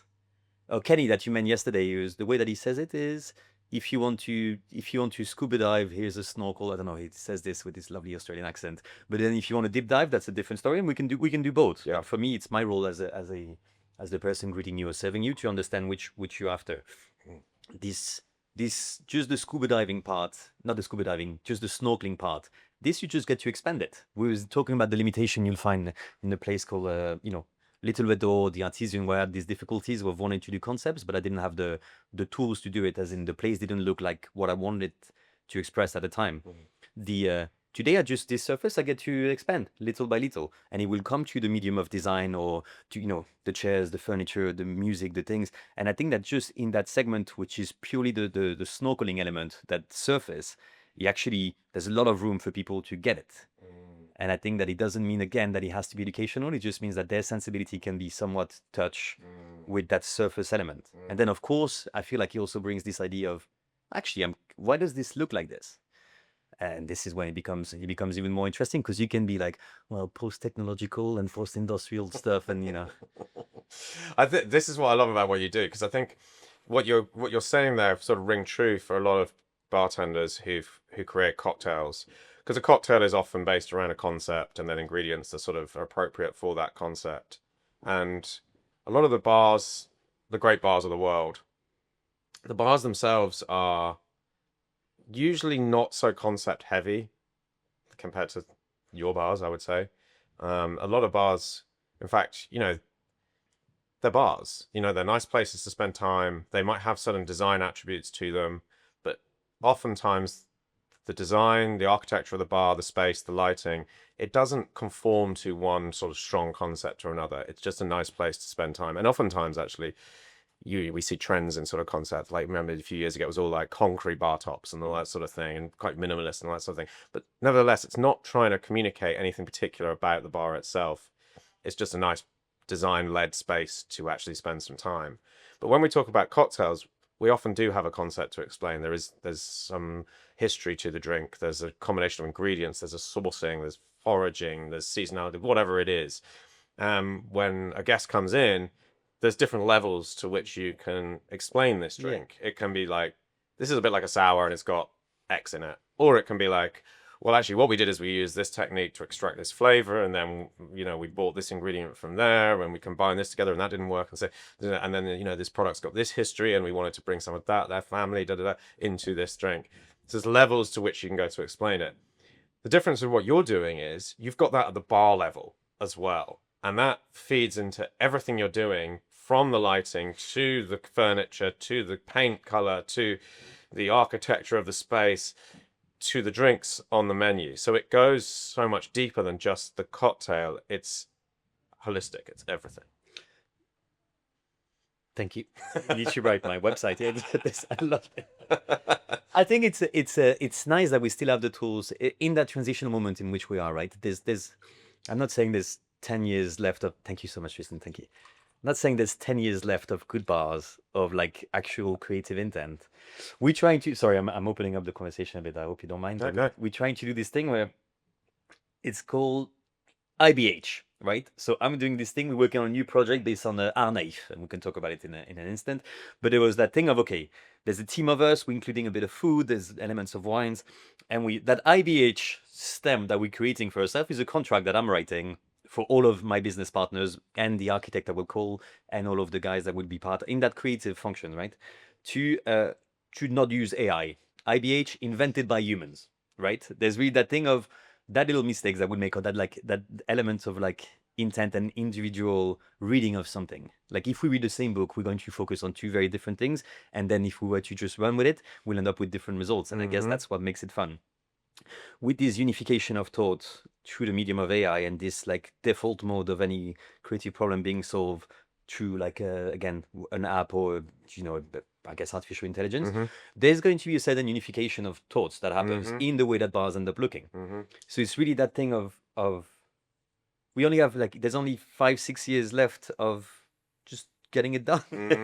And maybe I'm not saying obviously the future I'm certain is very bright in a very. Do you think it's fairly inevitable that it's just going to conform on the same creativity because it's going to all put through the medium of AI? We both know it's already there, and I feel like the my limitation would be I have no problem with AI, and if you want to use AI for accounting and stuff like this, I think it's great. I think if you want to use AI to learn information about the drinks you're making, the problem is it's not all black and white, and you will be able to. My thing, the contract I'm writing is only to be like signed on principle. What does IBH stand for? Invented by humans. Ah, It's got a good ring to it. it does. Yeah.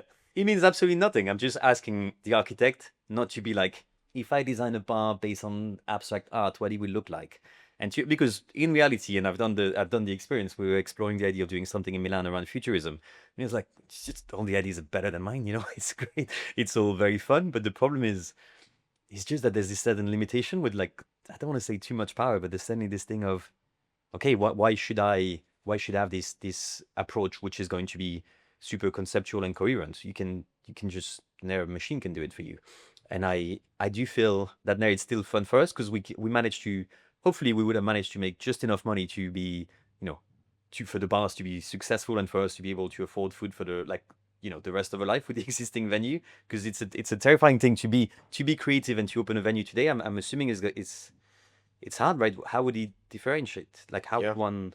Well, I mean, I suspect I could get ChatGPT up now and ask it to design me a bar in the style of Remy Savage, through the medium, through an artistic movement based in Shoreditch in London, and it would give probably some pretty good Yeah, advice, for sure. and that is scary. Um, the thing. I guess. So let me try and push back on this a little bit. I mean, I'm on board with you, but let's for the sake of a discussion. What is the difference between AI and what's the difference between an AI giving me that answer and someone who just knows you and your bars very well giving me that answer, right? The same sort of processing steps have taken place in their brain as is going on with this algorithm. I know it's different technology. Obviously, one's sort of made out of meat and the other one's, server farm somewhere in California or whatever. But ultimately, it's processing the available data and then churning out a response based on what it knows and understands. That's what a human does Yeah. every day, right? So I think it's the processing part is not really an issue for me. I think is whenever there's the opportunity to make stuff or to create stuff that becomes interesting, or like so processing is fine. Projecting becomes a bit of an ethical conversation. So as in, if you like, yeah, if it's something you can find online, or the same way something you can find in a bookshop, obviously the goal is not for you not to have access to information.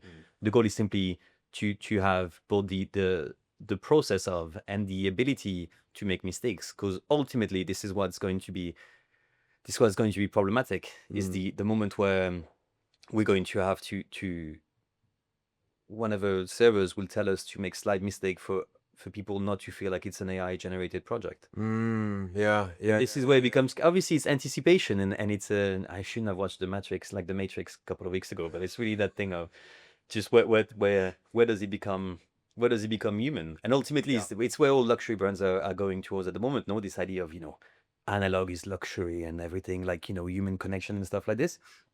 I think it's very fair. I just Yeah, I get you. I mean, it gets into that uncanny.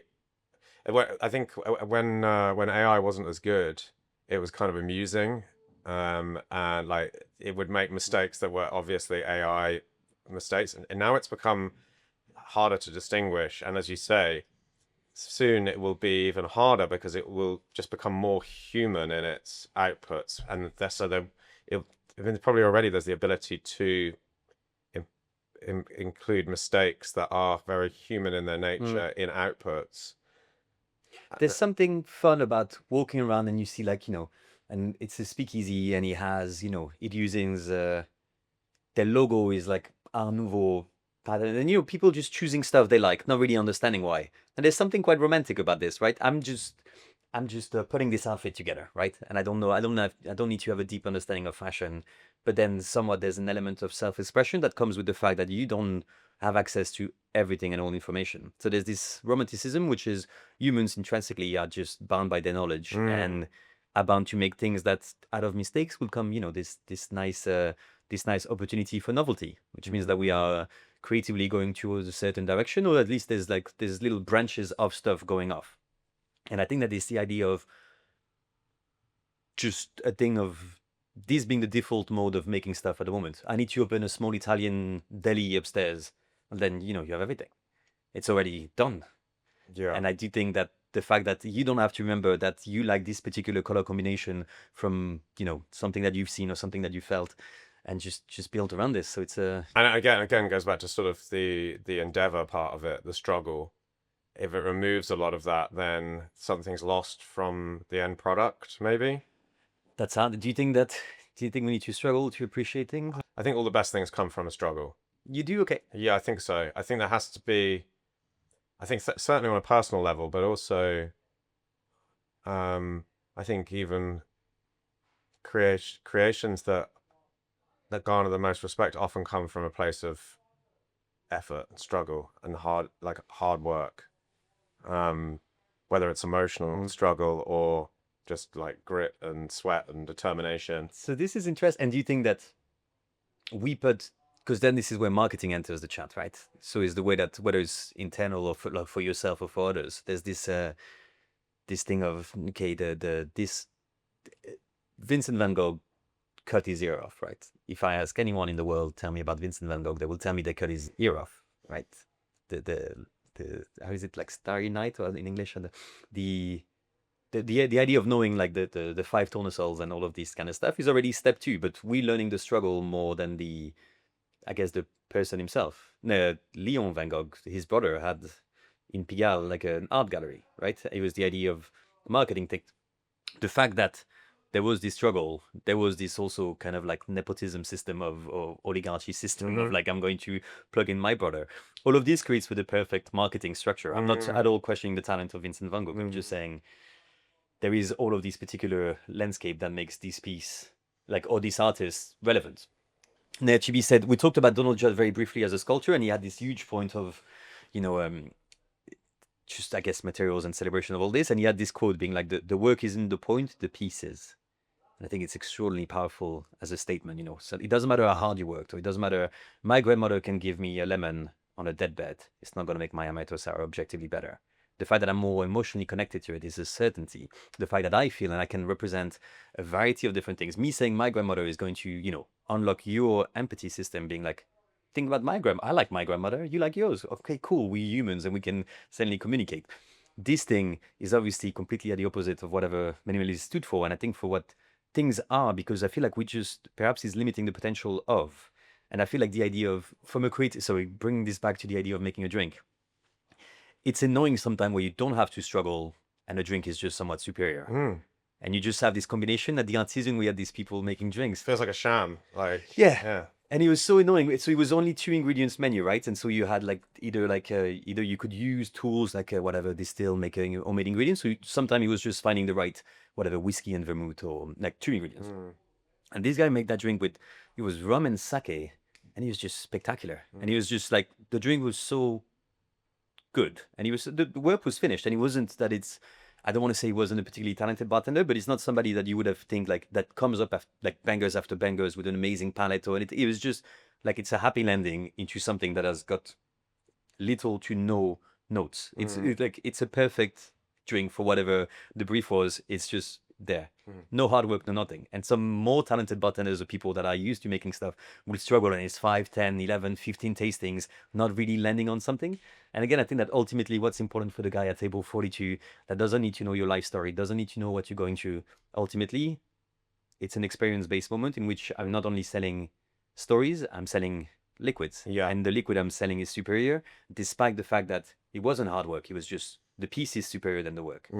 Yeah, no, I think this comes down to whether we're talking about a third party appreciating the end product, or the creator of the product, And yes, as a third party, if you're unaware of whether it was a struggle or not, it doesn't fucking matter, right? Because you don't know, you just care about the thing you've got in front of you.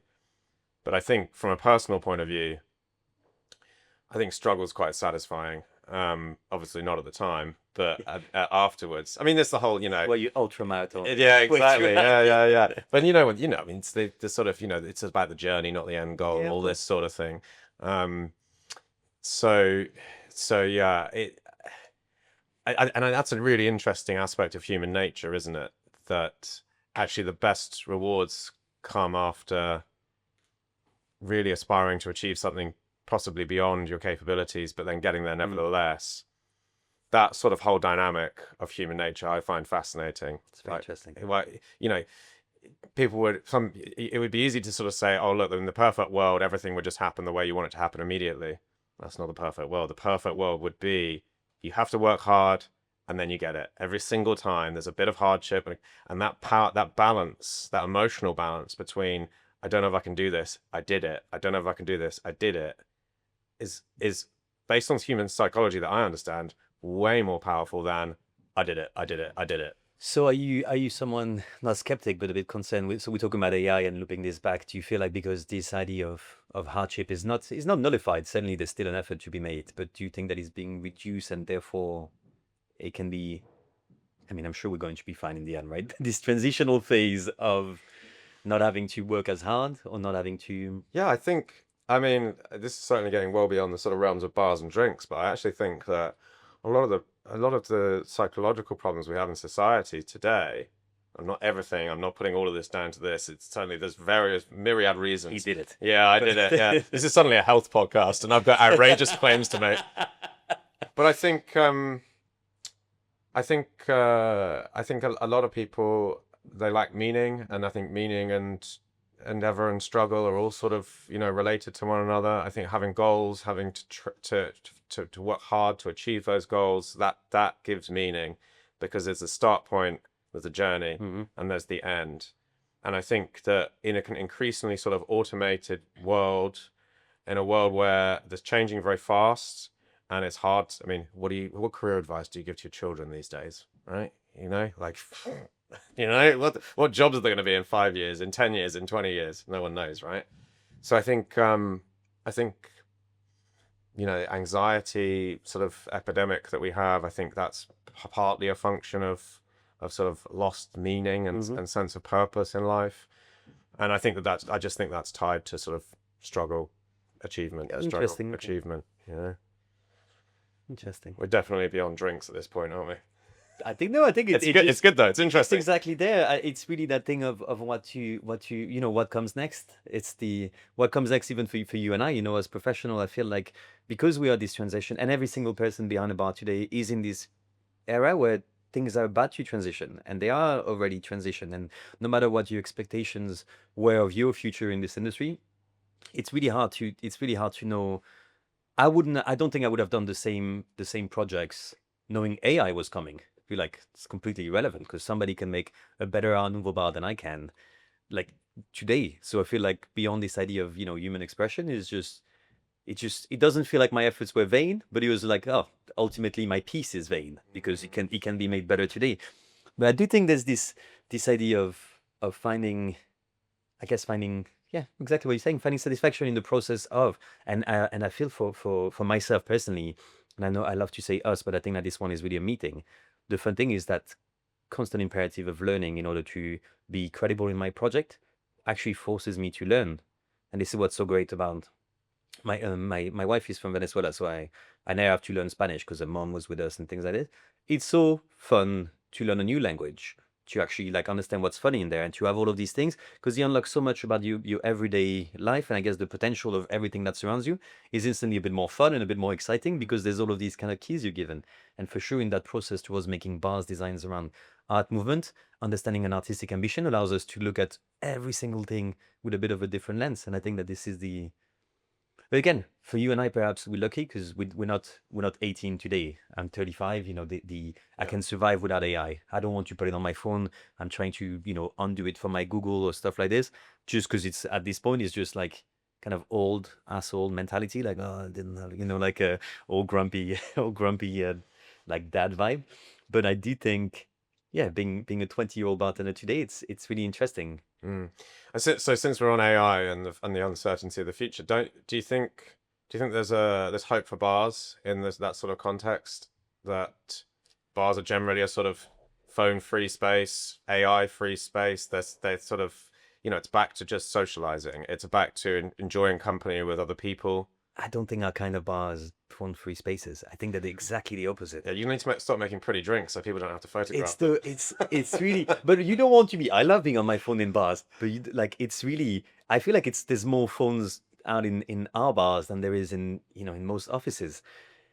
So I don't know. Maybe there's no future. For sure, there's a future in bars, right? People are going to want to connect with other people always. There's But always. look, people get their phones out to. I mean, look, there's various reasons they get the phones out to take a picture. That's I don't mind that so much. That's okay. I'm all right with that. People aren't getting their phone out. Hopefully, in your bars, my bars, to sort of do emails and do like AI whatever work. Kind of that sort of stuff. It's generally sort of phone as a sort of social capture the moment Yeah, selfie. Maybe they like get it out to like, oh right, we're going to somewhere else. Do we get a taxi, whatever, that kind of thing, like yeah. Uber. But I don't find that any of that hugely sort of invasive to what the bar represents as a social space, as a third space. And I I just do want so much. to do, yeah, It was such an effort to have a design that is current with Art Nouveau. To have, it's like somebody who to just allow to, technology in. like yeah, to have like because phones are so ugly by nature, right? And you have this infinity of black rectangles on like this beautiful bar top. You're like, God, guys, I work so. It's the same then. Yeah, Mm, no, I get you. I get you. I get you. I guess I'm sort of looking 5 years into the future which is, well, maybe who knows exactly what that looks like, but where technology and AI and fucking robots and God knows what are really a extremely sort of present part mhm. of every interaction we have, whether it's at home or in an office. I just wonder if the bar might sort of preserve some of the kind of the more sort of simplistic human interactive space, even if there is a phone on the bar Yeah, top. it'd be amazing to imagine, like the same way you'll have a speakeasy hiding from whatever the government or the Yeah, police is you're like to hiding from the actually tech. you're hiding from tech, yeah. I And I love think that. it's not we all it's really something that we're all striving for. Mm. And maybe it's because I don't know, I live in a city, and maybe you live in a bit more of a like rural or like closer to nature, but I think that is desire of today I want to my dream holiday doesn't look like going to to Tokyo for 2 weeks. It looks like going to just the forest in the middle of Yeah. nowhere, far away from anything that is Yep. kind of like tense and immediate and Yeah, that's why I wonder about bars as well, because I think your sort of instinct there to go somewhere into the woods and sit around a campfire or go to the mountains and stay in a cabin away from everything. I have a feeling that might become more and more desirable for more and more people in the future as technology encroaches on our lives more and more. And I think bars can play a role in that too, in the purest form, in their classic form, as a social space, as somewhere where you go to see people, you meet yeah. people. It's neutral territory. You're not coming to my house. I'm not coming to yours. I'm not drinking in the office. It's a space that's dedicated towards this social interaction. But I think that I feel like it's maybe I'm just being very optimistic, but I think it's impossible to take this. It's kind of cold outside in London at the moment. The pubs are full of people that are just joyous, and it's kind of like that orange light on people that like, and they're happy. And I think it's just the most wonderful kind of thing. And hopefully, yeah, there's no chance this goes. Hopefully, bars, restaurants, I feel like they're kind of the same, or like your pubs, your bistros, your things like this. This desire to connect and this necessity to have Mm. to have something to connect around. Um, And I think they might be elevated to I mean, this is again optimistic as well from my point of view, from me now. But I wonder if they, bars are going through a bit of a tough time at the moment. Pubs in the UK closing down. It's tough sort of operating conditions. People are going out less, etc., etc. I don't need to go through it all. But I wonder if actually there's a sort of opportunity for something of a sort of revolution or a resurgence of Mhm. and respect for bars because they will become almost like a necessary feature of culture and society in the light of just huge technological Yeah. encroachment in every other space. Yeah. But it's fun. It's also true that whatever we define as bar usually will turn around alcohol or, and there's with the decrease in consumption and Yeah. the fact that the people are drinking differently, this is fun because do they have to be like bars predates the idea of serving booze in there, like social spaces in which you'll do like trade or in France we have like continental Europe, you'll have these markets, right, where you do trade or perhaps it would be like the idea of the ancestor of the pub or in Scandinavia would be a tavern or whatever it is, but ultimately the idea of like restore yourself, which will give restaurant, I guess. Yeah. It's the idea that you can just, you can probably have a bit of something hot to eat and just a bit of something to drink. And maybe the idea of sleeping, I think is more this idea of, it's a human-centered project to start with. The idea of cocktails, booze, wine, beers, non-alcoholic coffees, all of this is It's just an attribute to like a specialty in within this idea of going to a place to restore yourself. Yeah, I mean, bars in the past were sanctuaries, right? Think about an inn. You're traveling from one town to another. You don't live there. You need somewhere to stay, and this place welcomes you in. It keeps you safe from the outside. It sustains you. It feeds you. It drink. You get a bed. You get somewhere safe to spend time. You get to interact with other people. The thing that you're being protected from then is the cold outside, or it's wild animals because probably there's still wolves around or whatever, or nefarious people along the road who might otherwise want to take all of your money and kill you and leave you dead by the roadside. I think the bar of the future may do exactly the same thing, except instead of wolves, it's technology. It's all of the threats that we see coming down the line in the future to whatever our privacy, our safety, our right to sort of thrive as humans. Bars can potentially offer that Wouldn't you? safety. I think it's fascinating. Would you like a bar that says no phones, no technology? Would you go in there? Oh yeah, for sure. Yeah. Really? Yeah, I would. Yeah, I mean, I'm not someone who tends to get my phone out in a bar, like personally. I mean, I sometimes take a picture. I took a picture in your bar yesterday. Thank you. Followers, Followers, great.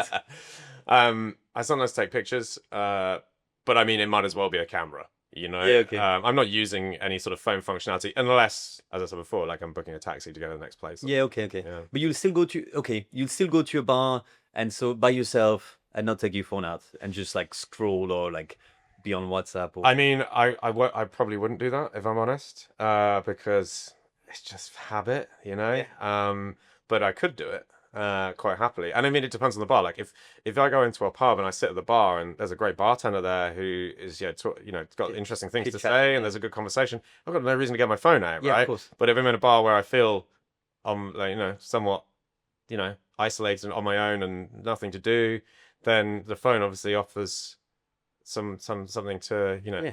occupy me.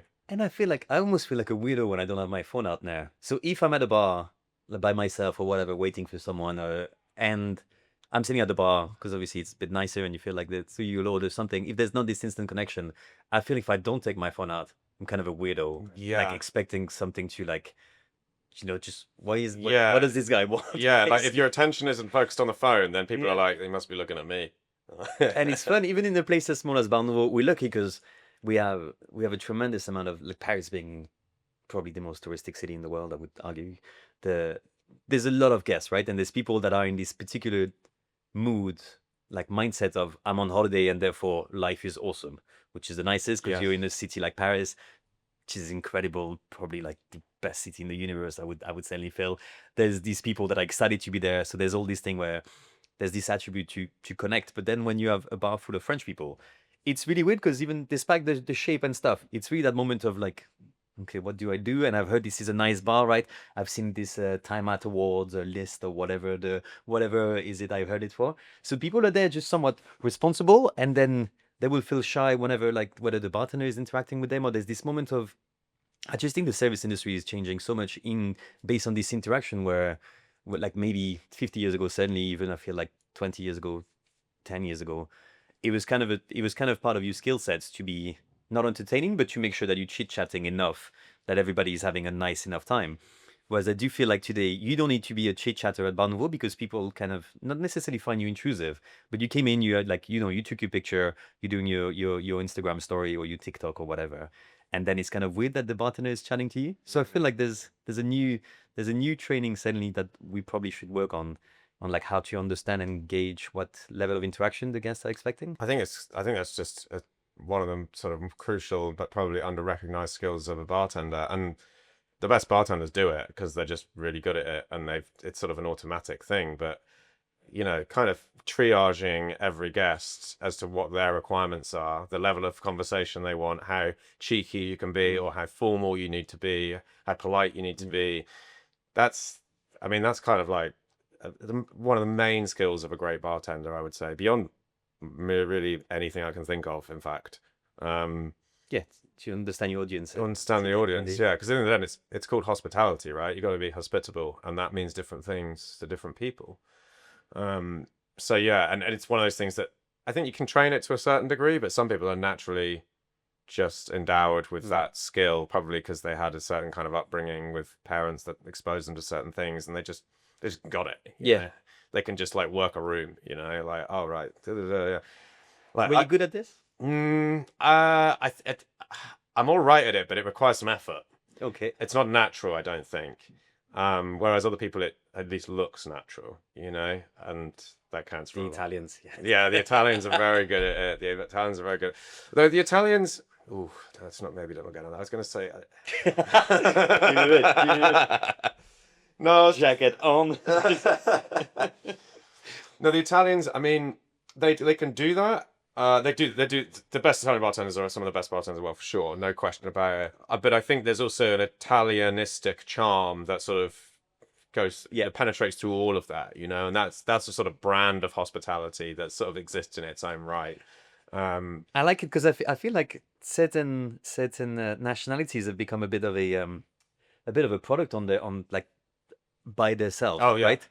Like I don't know, I'm a huge fan of Greek hospitality because there's this level of cool, like handsome, regardless of again the gender, the place, the food, the age, the whatever. There's just this like you don't really like kind of a cat, you know, is like I don't really need you to be here, but I'm kind of happy you're around. In that way, that is so, it's fun. Sadly, the French are like traumatized by Beauty and the Beast and the pretentious tiny mustache waiter. Yeah.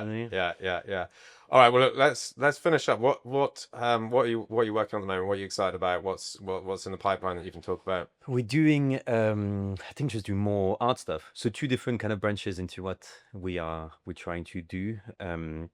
One of which is just more art stuff. So briefly touching on the idea of art naïf, like naive art. So people that are like the desperate desire to express themselves or to do something without necessarily having a formal training or a particular skill set. So it's all these kind of paintings. I'm sure are you familiar with naive art? You kind of see. I mean, I understand what you're saying in terms of it as a sort of artistic movement, but I don't think I'm familiar with any naive artists. No.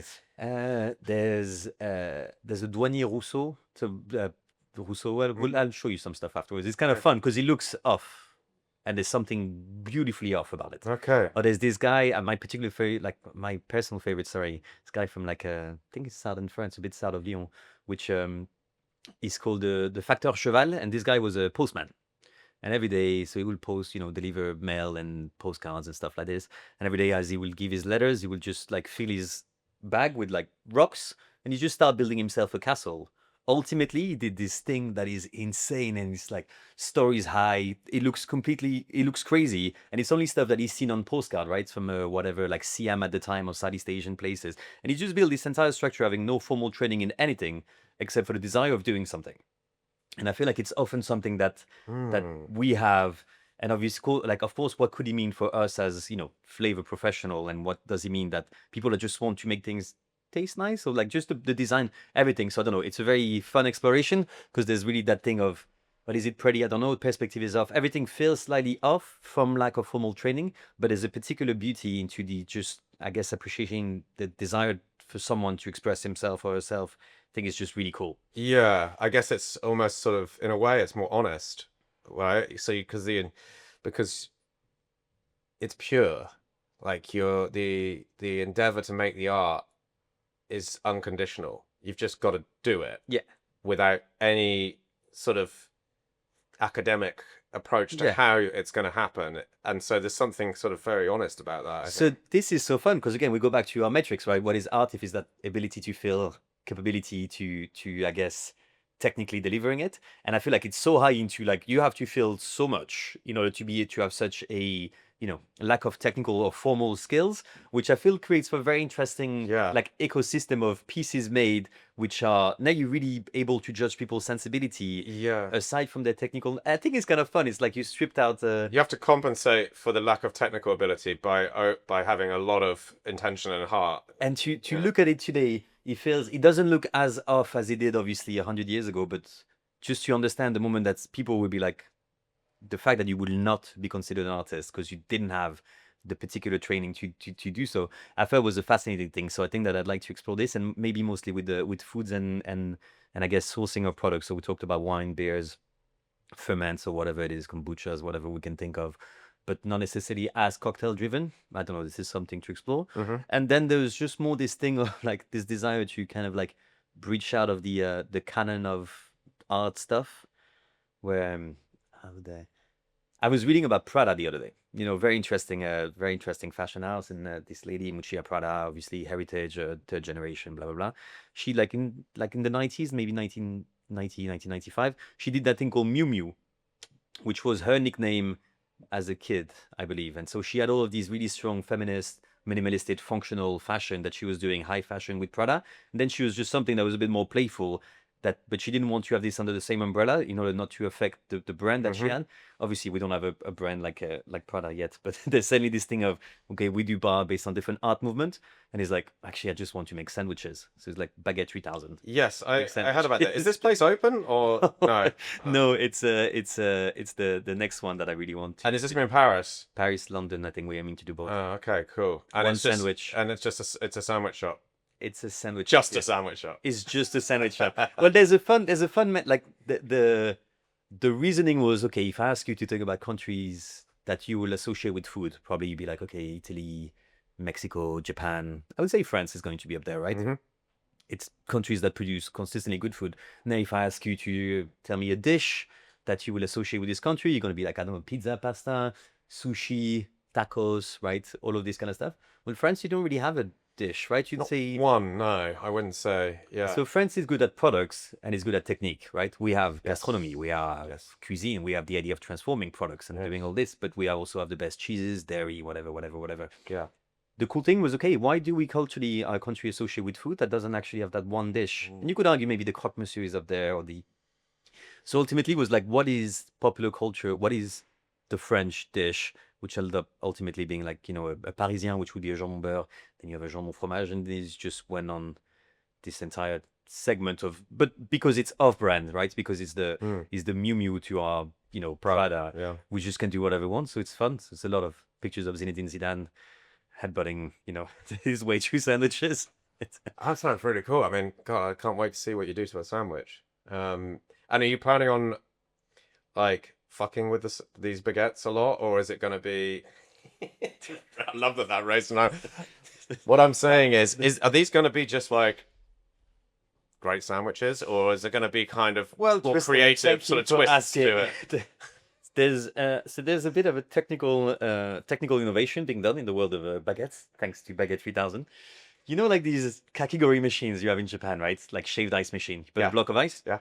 So we've designed this piece, which is a used like cast iron, like old kakigori machine, except that we changed this for like microplanes. So you put a block of cheese, you turn it, then you have like you microplaning cheese on top of very fine cheese. Very fine, yeah. So this is the true, and then I guess it's just very simple ingredient. As I said, this has absolutely nothing to do with anything. So it's sort of going to be a textural and visual kind of innovation. Be a great sandwich. Yeah, it's going to be a really good sandwich. And make sure that you get them. That sounds fantastic. And I'm excited you're doing it in London and Paris as well. That's cool. As I say, fingers crossed. The desire at the moment is maybe like to find stability in our existing project because they multiply quite fast. New York is coming, Art Deco. Wow, cool. Art Deco. Yeah. Oh wow, when's that opening? My partners are visiting something today in New York. Okay, cool. But we visited, and I think in New York we were in conversation with the Empire State Building. Like it's real. Pretty Art Deco.